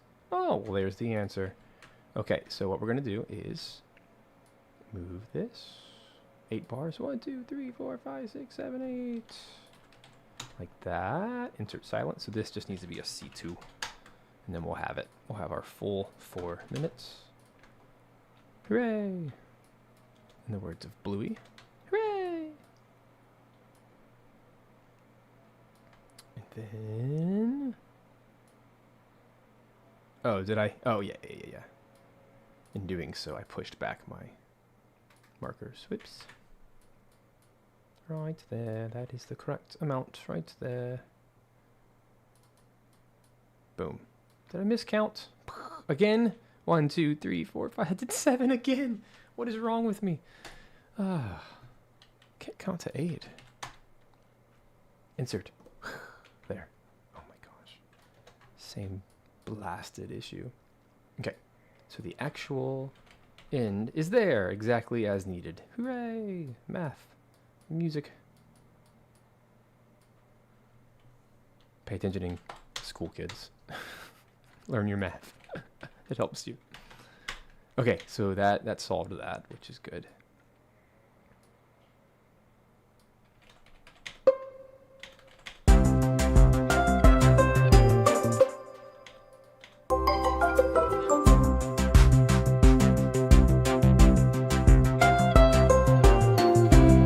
So theoretically,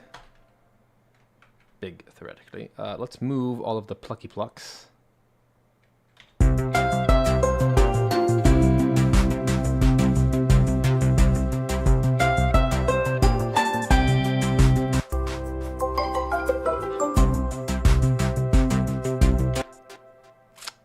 Okay, which is all of this stuff. Let me show you all the stuff. It's all the plucks and the guitar. Oh, that actually works really well. Yay, that's actually a really good idea. So I'm going to take all of this. It's going to be messy, but what we're going to do is copy and paste whatever the top track is. I got to really pay attention to do this right, so I don't slaughter my session. Okay. There. Let me figure this out. There. I'm only copying select items here. And here. Now hit the L button for locate. There we go. Copy, paste, and then I'm going to hit the bar line 8 times. 1, 2. No, not that one. Blast. 1, 2, 3, 4, 5, 6, 7, 8. Yay. And then I'm going to disable temporarily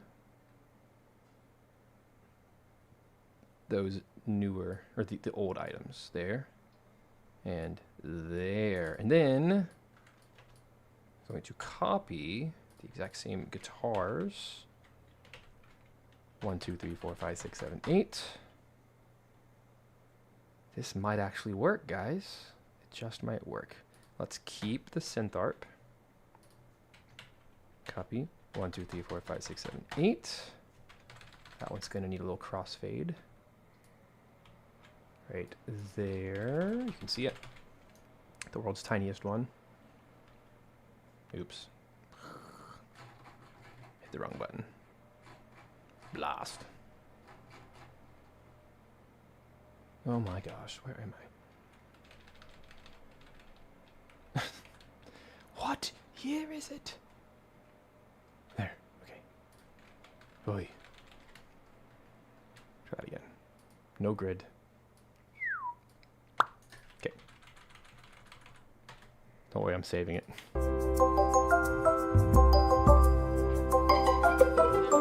There it goes. That feels good. Oh, I forgot the kalimba. The kalimba was abandoned in this journey. It's okay, I can copy, paste. Yep, copy, paste. 1, 2, 3, 4, 5, 6, 7, 8. Mute that, and now we should finally be good.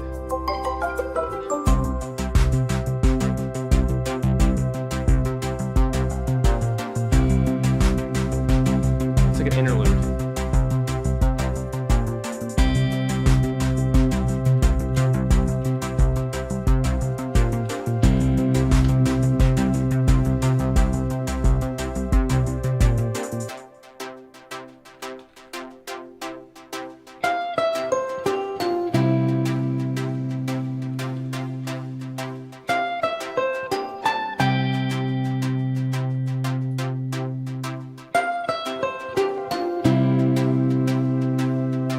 That's even better. I like that so much better.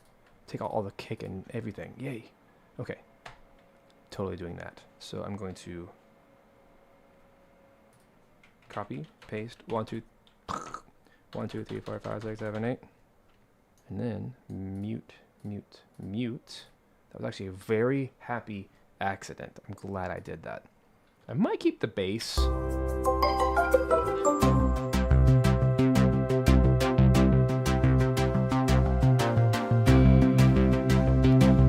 I like how minimal it is.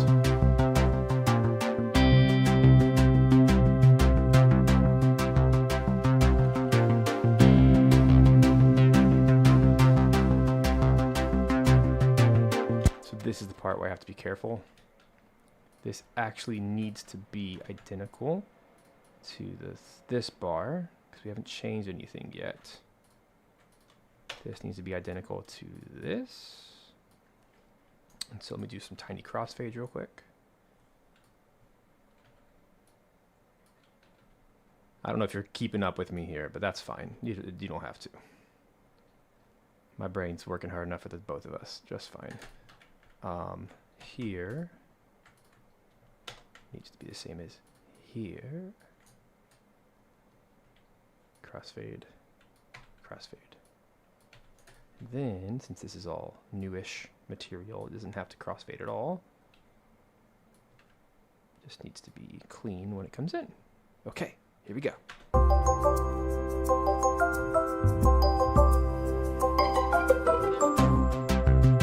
Yay, I like that.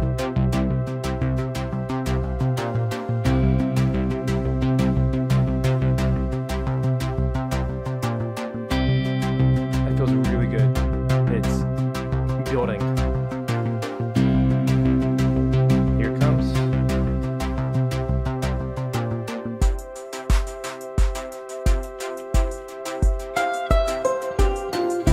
So in order to do this correctly now, I have to copy paste 1, 2, 3, 4, 5, 6, 7, 8, and then drag it all the way out to keep all of the originally intended chord changes. And then give it the same treatment here. Hooray! Like that. And that one should already fit perfectly with the old stuff, new stuff. Yay, there it is. There it is, there it is, there it is. And it keeps all the cool plucky plucks. Everything. So it's the same material, I just cut half the layers out. Doubled it. And then change the last bar to repeat the second bar. And now there's a beat. It just gives it more energy.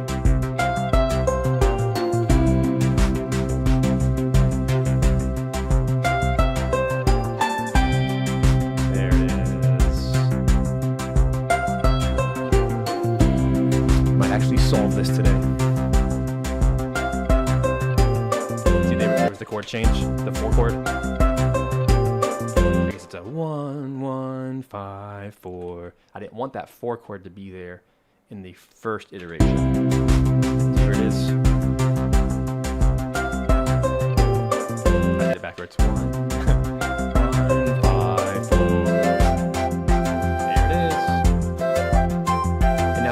Really establish the groove, it feels so much better. And it gives a credence to remove the beat again on the D2, as you can see.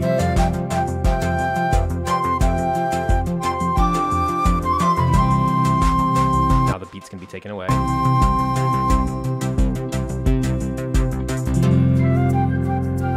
But we didn't take it away completely because there's a shaker.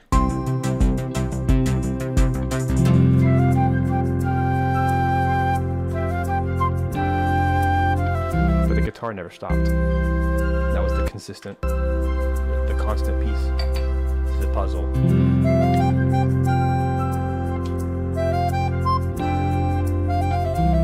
And now it should loop perfectly. Yeah! Sweet!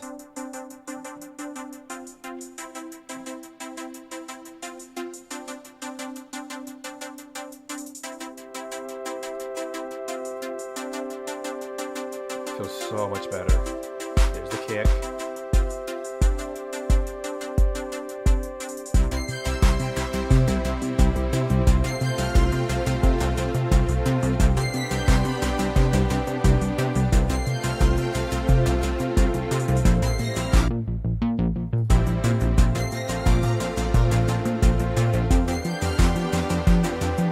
The strings are really loud.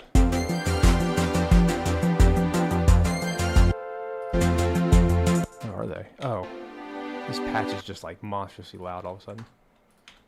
Let's hear that again. Yeah.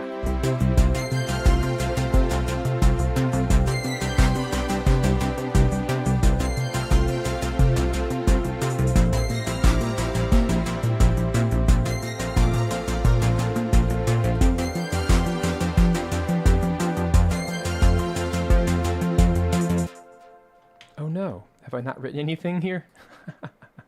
Whoops.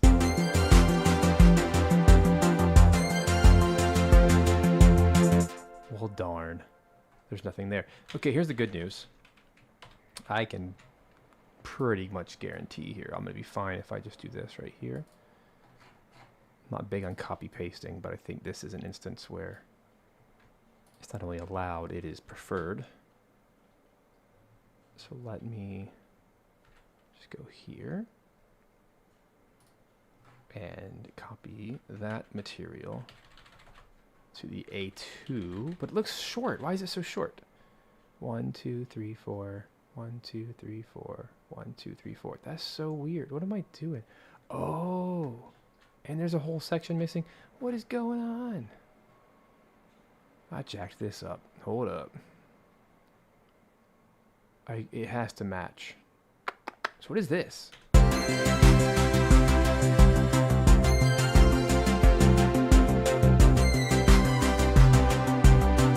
What's the difference?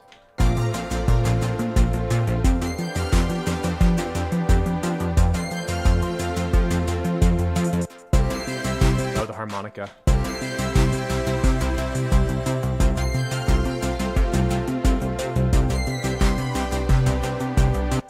Okay. Oops, I shouldn't have killed all that. Whew. Scratching the noggin now. Okay. Now what? That chord note.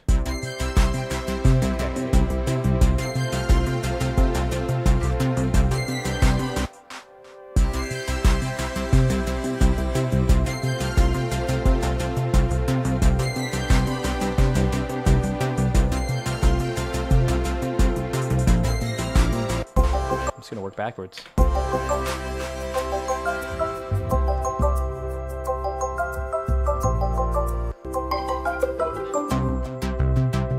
Okay. So now I'm gonna take every bit of this material. Maybe not that. Not that. I was so proud of myself for a moment. I still am. I just gotta figure this out. Okay, so there's gonna be a clean break right here of all the things. Put the grid on. You guys are watching me just in the midst of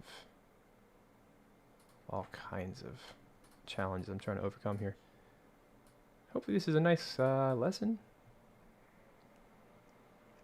I was not expecting to come this far so quickly, so I'm very happy with the results so far. Okay. So that's the B2. Let's go to B1 and strip it back as much as we can possibly handle. I don't want that there. I don't want the strings.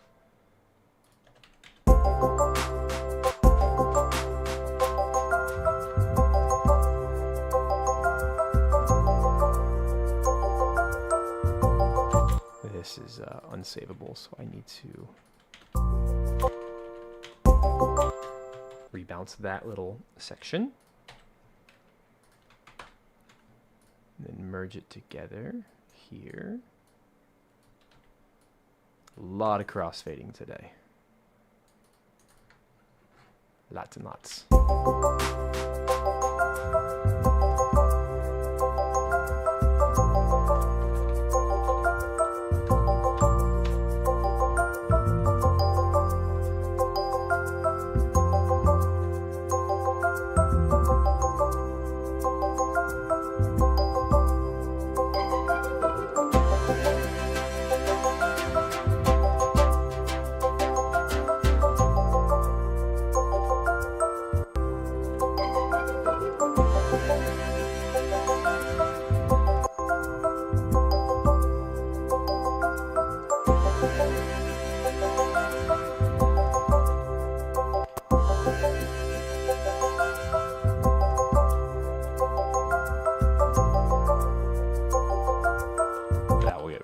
Fast. So maybe just this.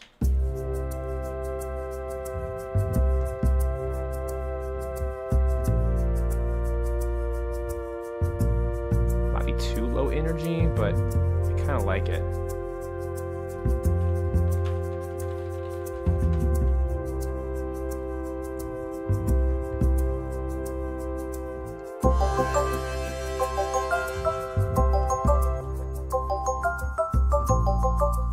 Gotta have the pad. You guys enjoying this today? Hopefully. I guess you wouldn't still be here if not. This is a fun one today. It really is. It's always easier to edit material than it is to come up with something completely new all the time, you know? Okay, there we go.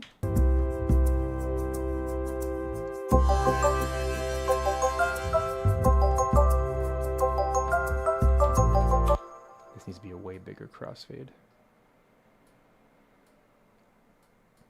Because, yeah, like that. Like a big one, like that.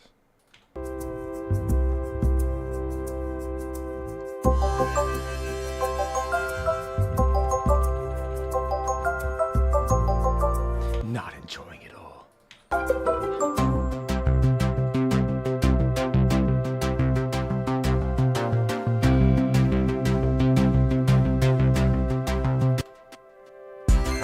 2 more gaps to fill.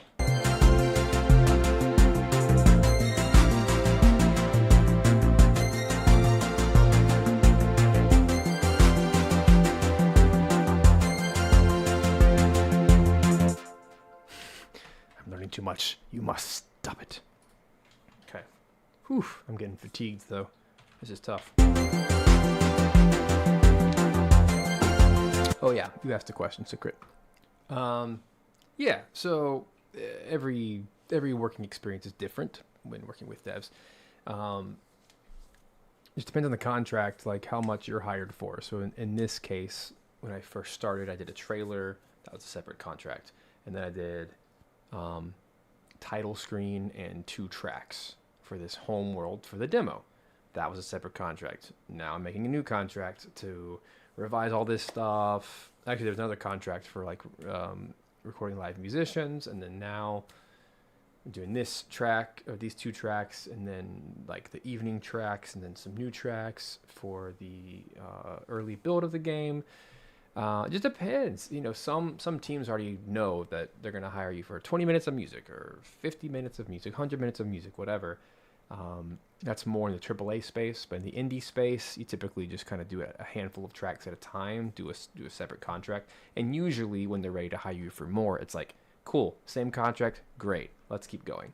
And if you're smart, you'll put in your contract, additional minutes of music are blank cost, and then you can just keep referring back to that contract for years every time more music is needed. That way it's the same terms. You don't have to necessarily do a new contract, just new invoicing kind of thing. Make sense? Cool. Clear as mud. Awesome. So here's what I'm thinking.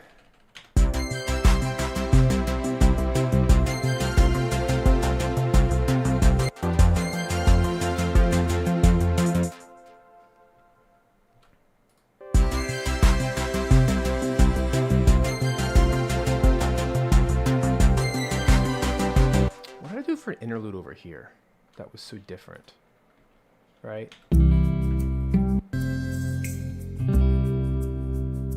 There's just no melody. Okay.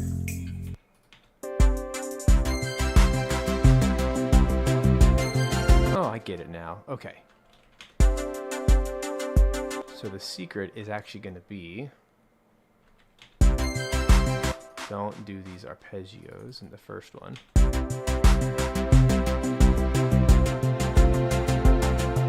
Really, the secret is going to be how little can I possibly get away with.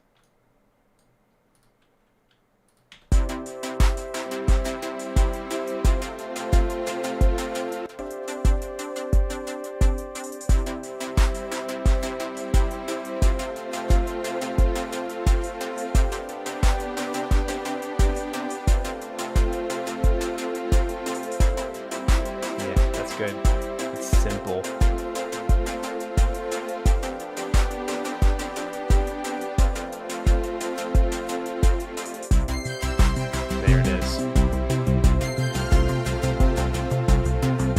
All I needed. So really this is it's not going to be exact, but it's going to be exact timing, but not exact melody to melody. It's kind of like a melody-less idea. Not really sure how else to call it.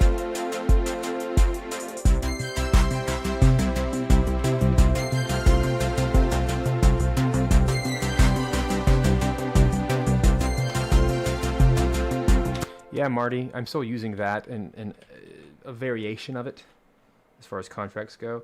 I now like to add Steam rights, which is not something I ever did early on, but now Steam is so big that I will either ask for a cut of revenue if it's a cheaper price, or I will ask for the ownership, or I'll give all the ownership of the Steam royalties to the team in exchange that I can release soundtracks. So there's always an even split somewhere.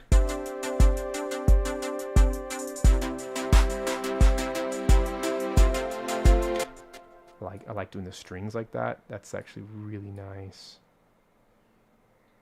There we go. You can't see that. Now you can.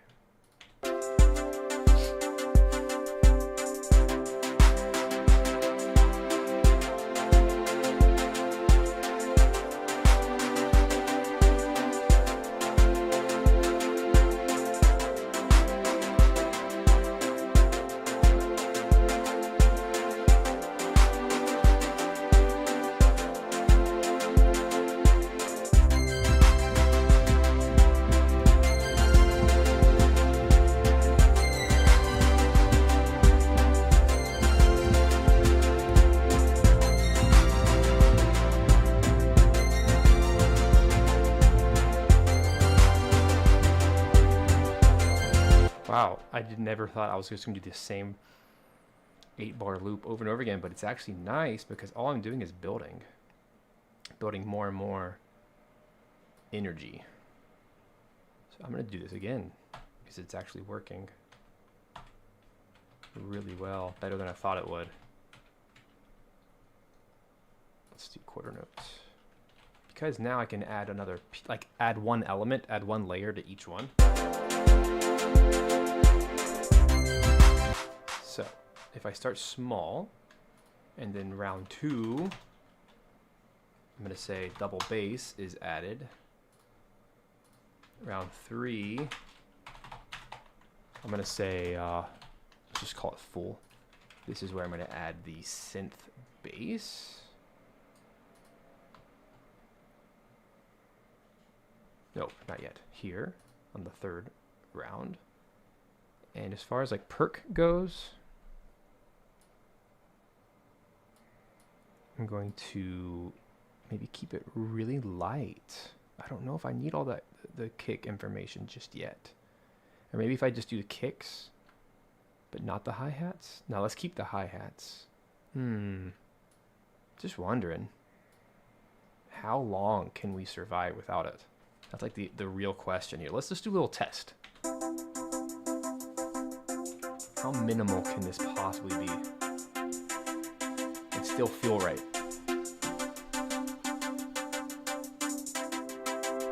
Like literally add one thing at a time. So there's the pad. Next is going to be the strings. Ooh, and it went down. The octaves went down.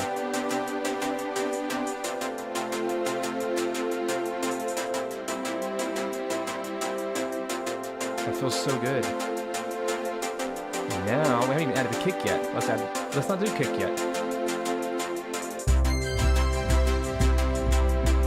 Yeah, that's the answer. Got it.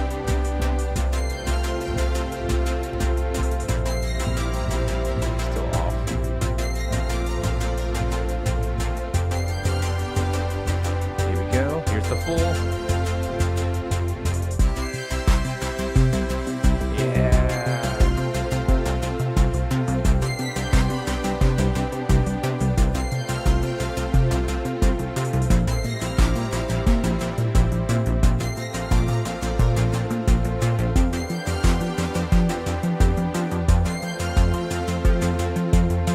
So now I wonder, can we get away with A4, making it small again, because like B1 is pretty small by comparison. But I don't like symmetrically, we want to hear something 4 times. I guess that's 4 if you count this, but this is more of an intro.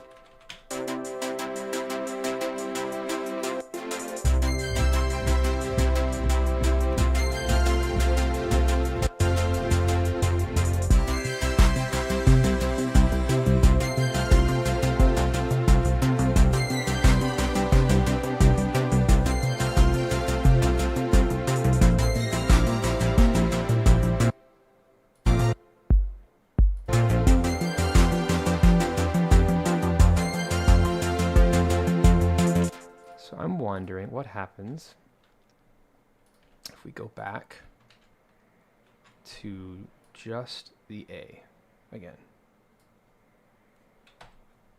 Does it work? I was not anticipating doing this, but it solves the problem in a very practical way. Let's see if it works. But of course, as with all of these, we have to be very careful with the crossfades.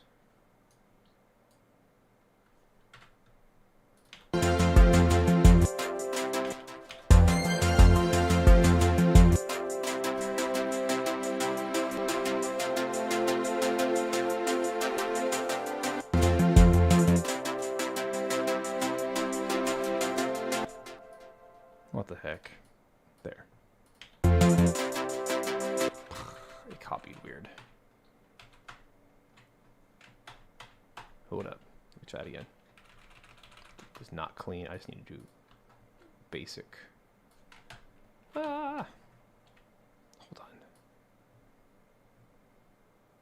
Going to go here. I'm going to select all, cut, and then just copy that. One more time.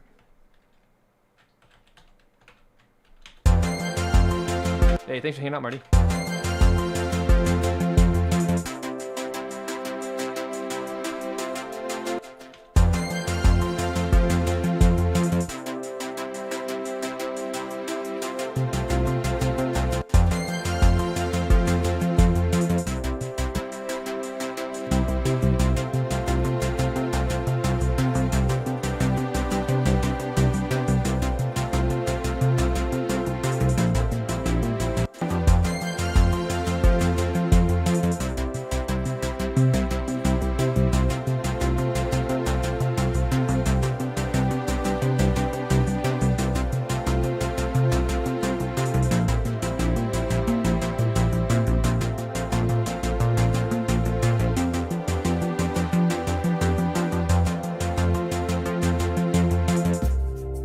Ooh, that's a hard shift.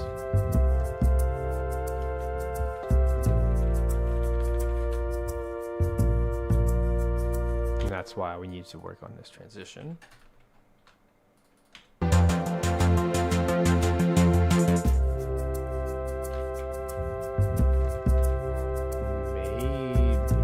get rid of this altogether.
Actually see how this feels.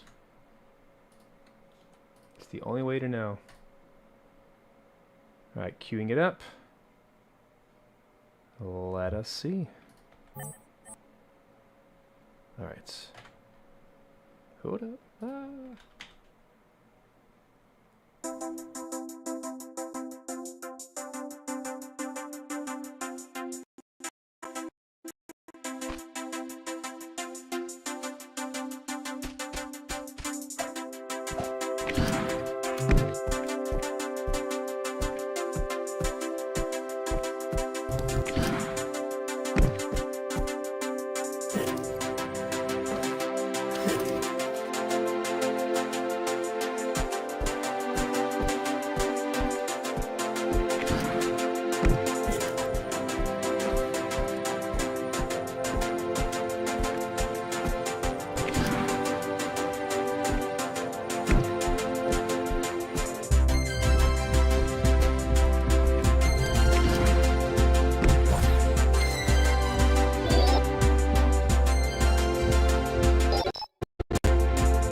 That transition was a little rough, but I like the music changes.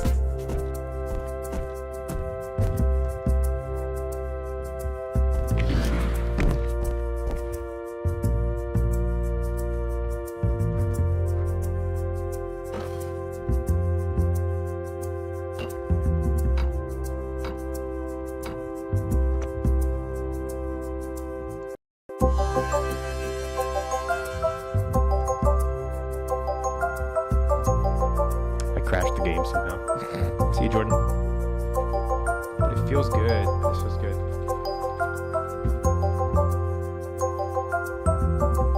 Even this part.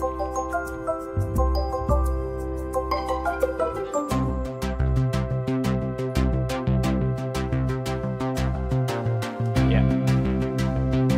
Especially dropping the beat there.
Felt rough. So let's see. There's a better way. What I might do is this. I think I'm just going to enable, just for this section, the synth pad of both. Like that, so that we can merge these. Yeah, we get that nice reverb. Spill over.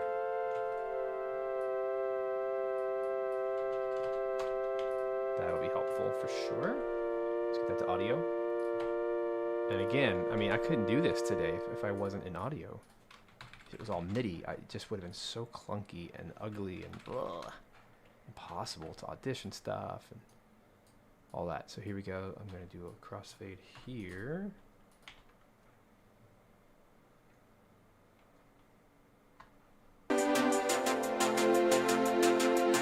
There it is. That was missing right there. That's the transition. There it is. Perfect. Here's the next one.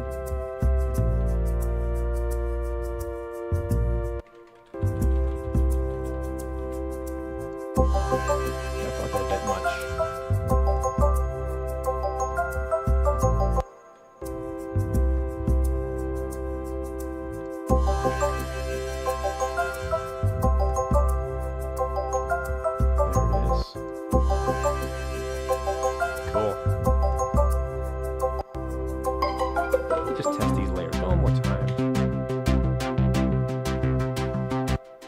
Feels good. That did not feel good. This got really off. Well, needing crossfade for starters. That'll do it. There.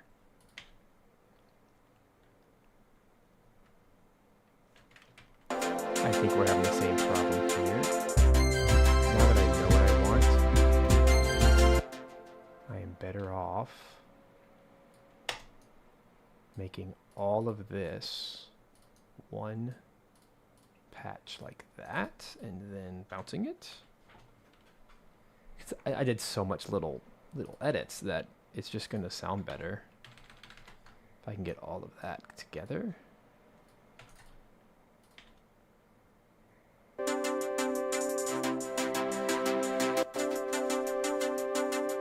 There it is. So I like to live in the MIDI and audio world.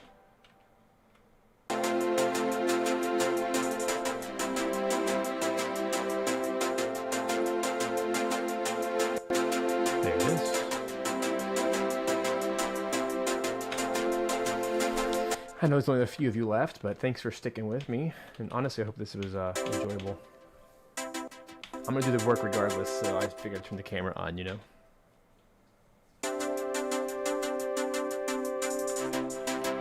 No, this has the same damn problem. These just have to be merged. That's all there is to it.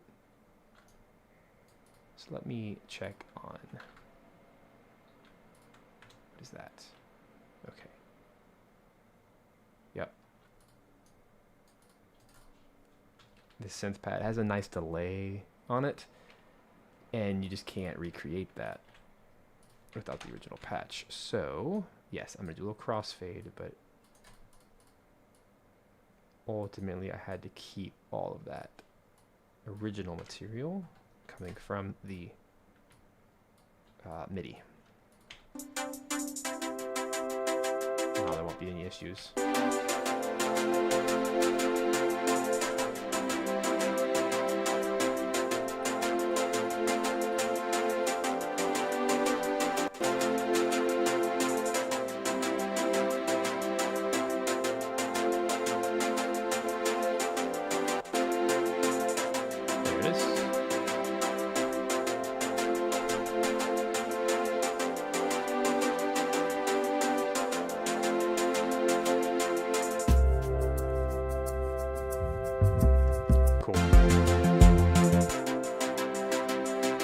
I like this idea of building, a kick,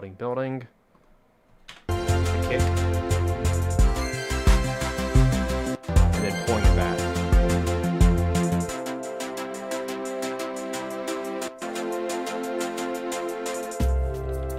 So this also needs to fade out a little bit.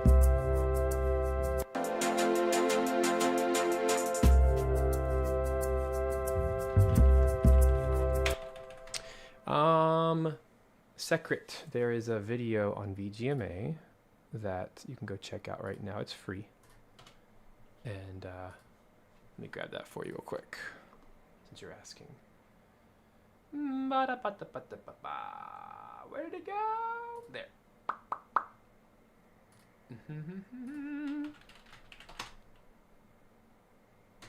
Go check this out for free. And hopefully that helps you. I just kind of talk through the terms and all that good stuff.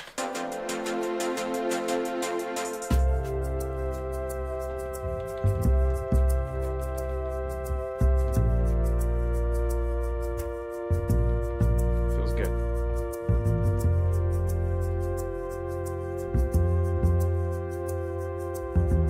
I think I'm going to get rid of some of this high end in place of the mids.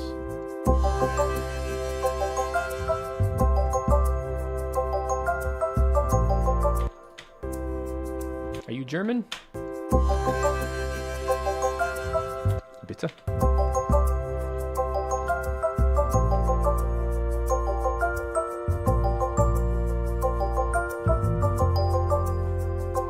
I'm working on German. I know dies much.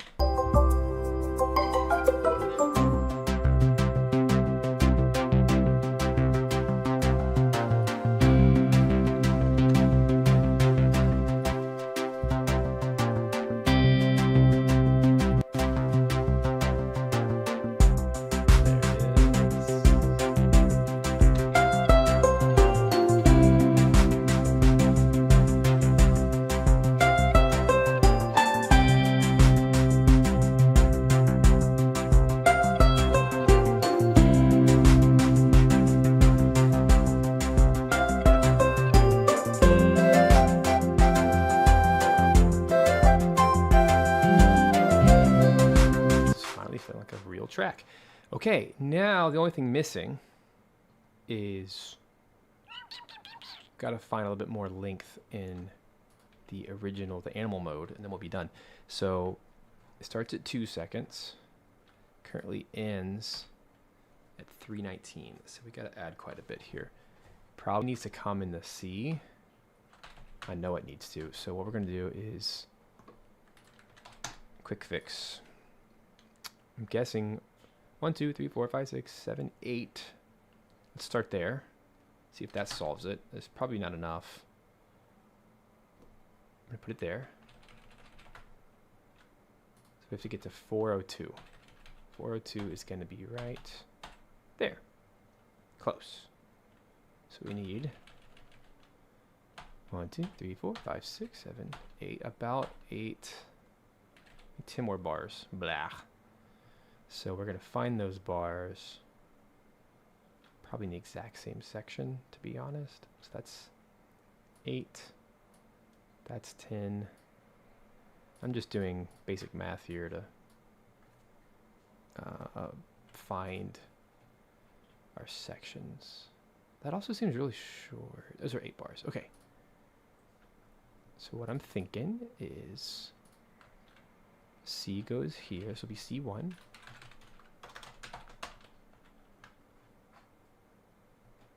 So I'm going to take all of this right here, which is such a short amount of music. It's kind of strange. Okay. Move it all over.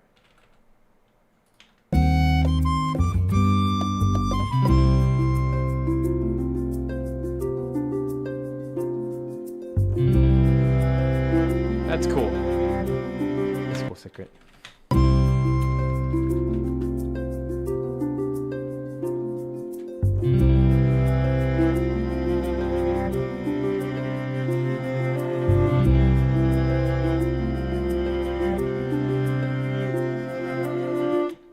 I like that a lot, actually.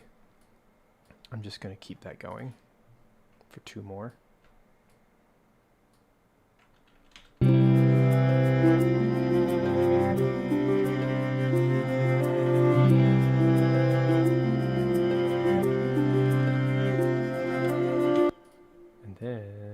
Might as well. It's really pretty. And we'll do a C here. And then take all of this right here.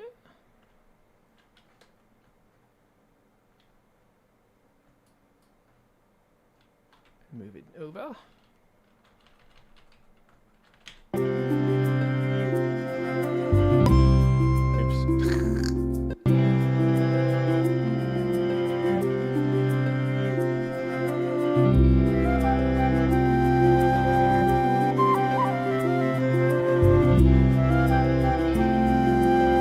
That's nice. So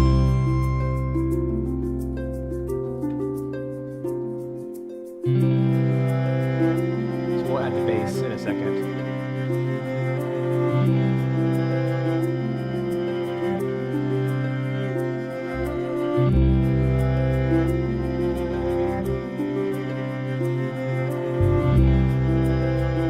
And then we add the melody.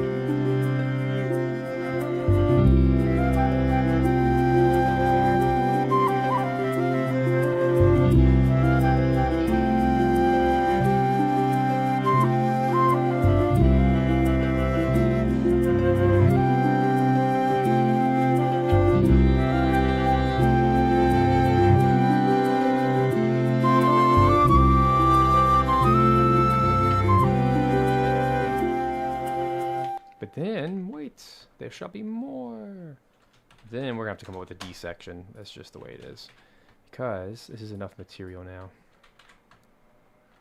for 1, 2, 3, 4, 5, 6, 7, 8. 1, 2, 3, 4, 5, 6, 7. Oh, wow, we're like over. Weird. Hold on. Starting at 2. I just need to get to here.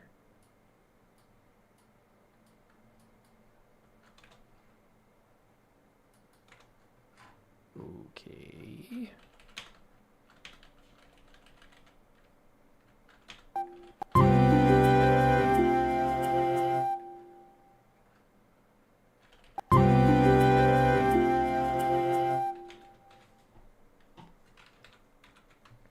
So I'm wondering, can I just do a single D section? How do I do this? 1, 2, 3, 4, 5, 6, 7, 8. 1, 2, 3, 4. It's only 4 bars. Trying to structure this well. This be a good loop. So there.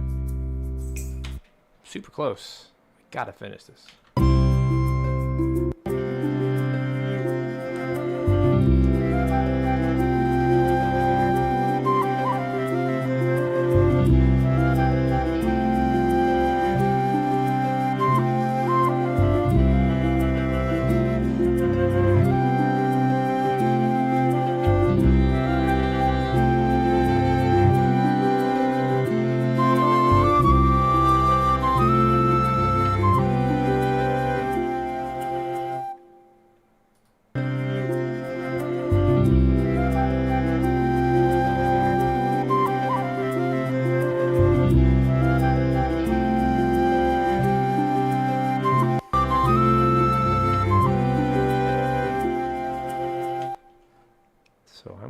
exploring since we already have this nice shaker going.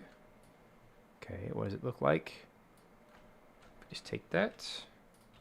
I'm gonna go like rapid fire speed here. Ready? What happens if I go here? Let's keep that grid on.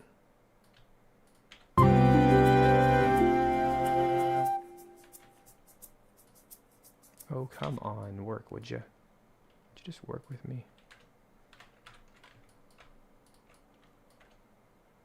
Okay. Making sure those are even. Let's try again. So if we go all the way down to here, go to that spot. Copy, a paste. Why to shift? That's so weird.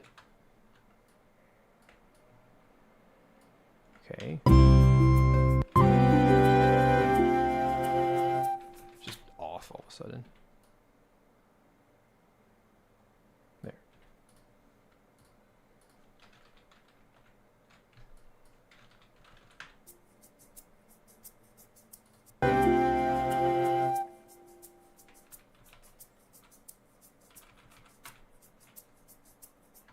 There we go. And we only need to get to here. Okay. We're going to make it just fine. But yes, I'm going to do some pretty abrupt cutting here. See? Sounds nice.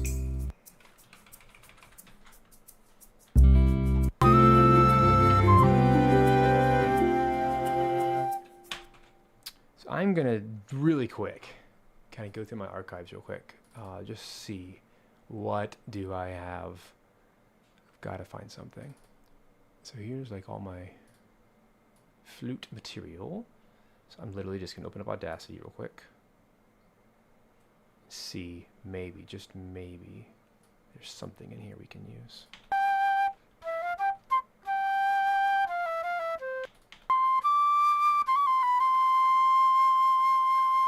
Like a different take or something.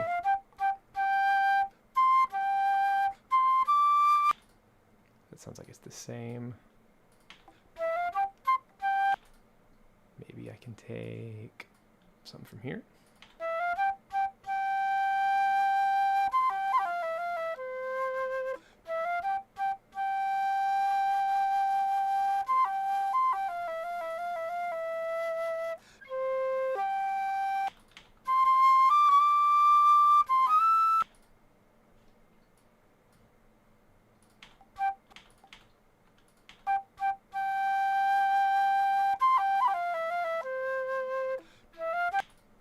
That's not going to get us very far. What about here?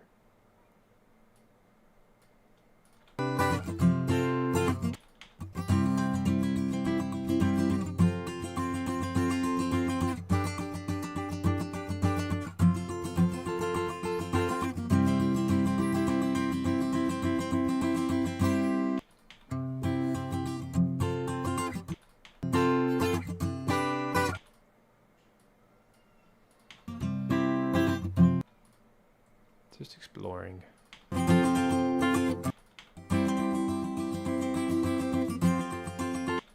Maybe if I grabbed a couple of these, that might be fun.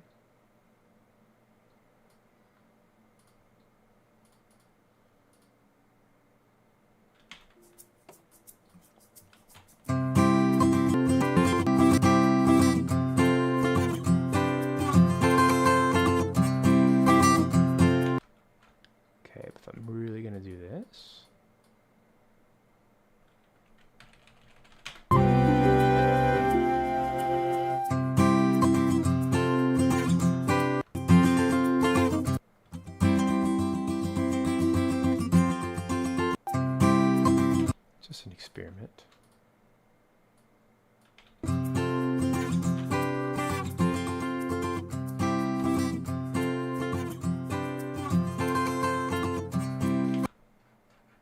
What did I use down here?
Okay, this might work.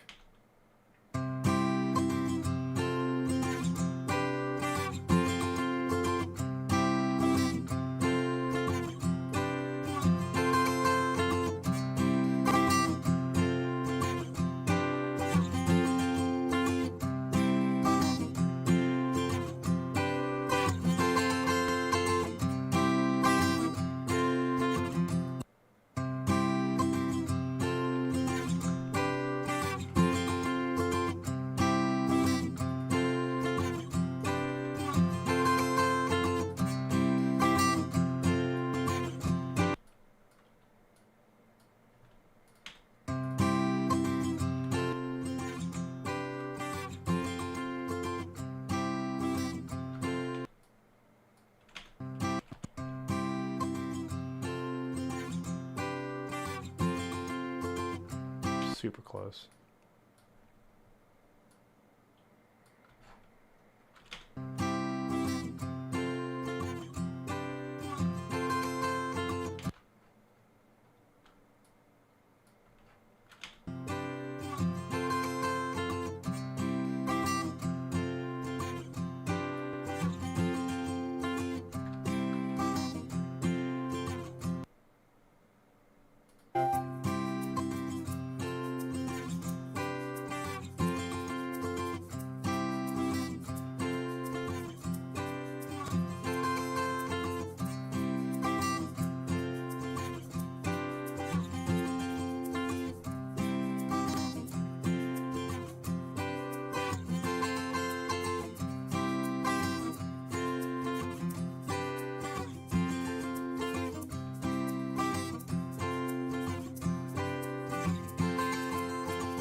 Wow, that actually worked. That's crazy.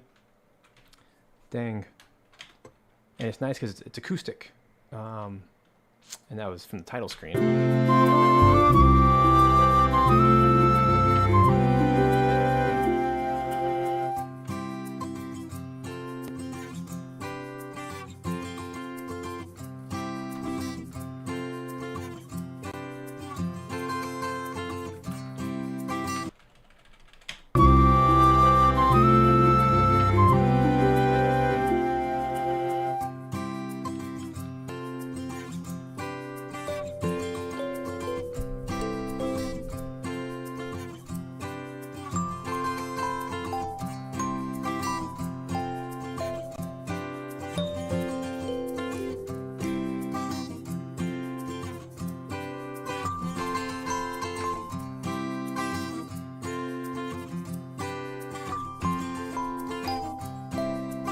That's what I'm gonna do.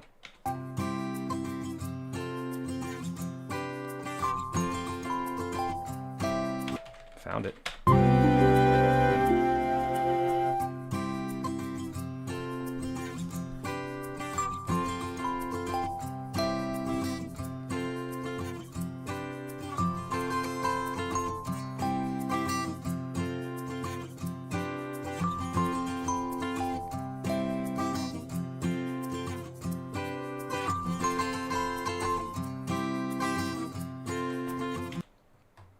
Sweet.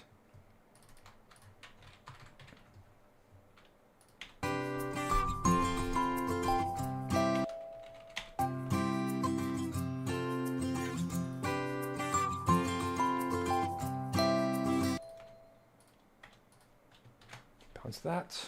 Whew, let's get this in. This actually worked really well.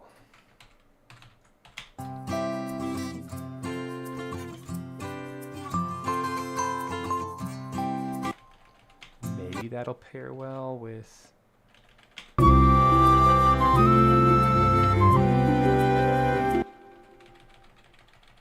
bass.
is still like super close.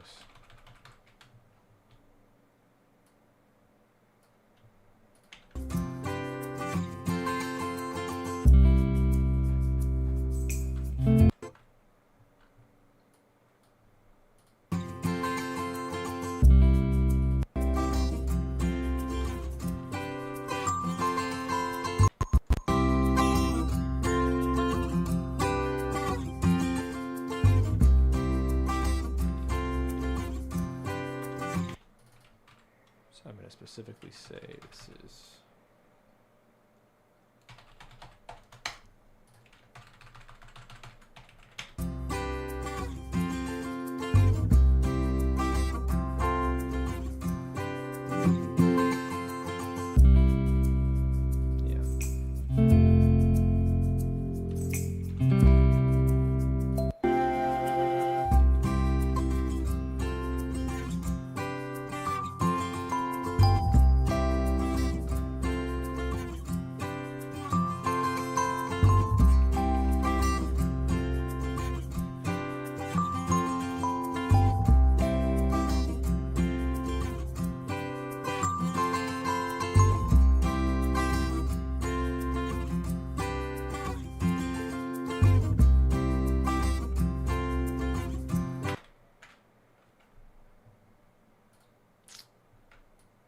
trying all kinds of stuff right now.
All right, it is very close.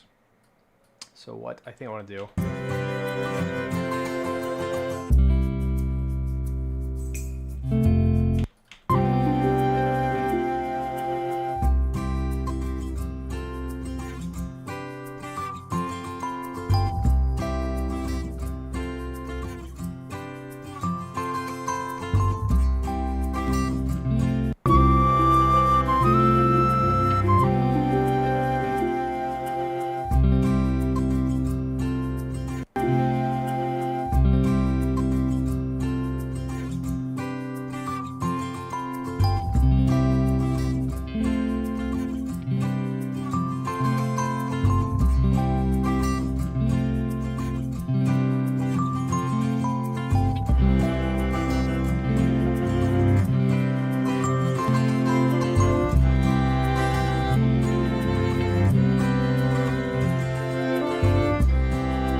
I have all the content that I want. I just gotta go back and clean it all up.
wiped out.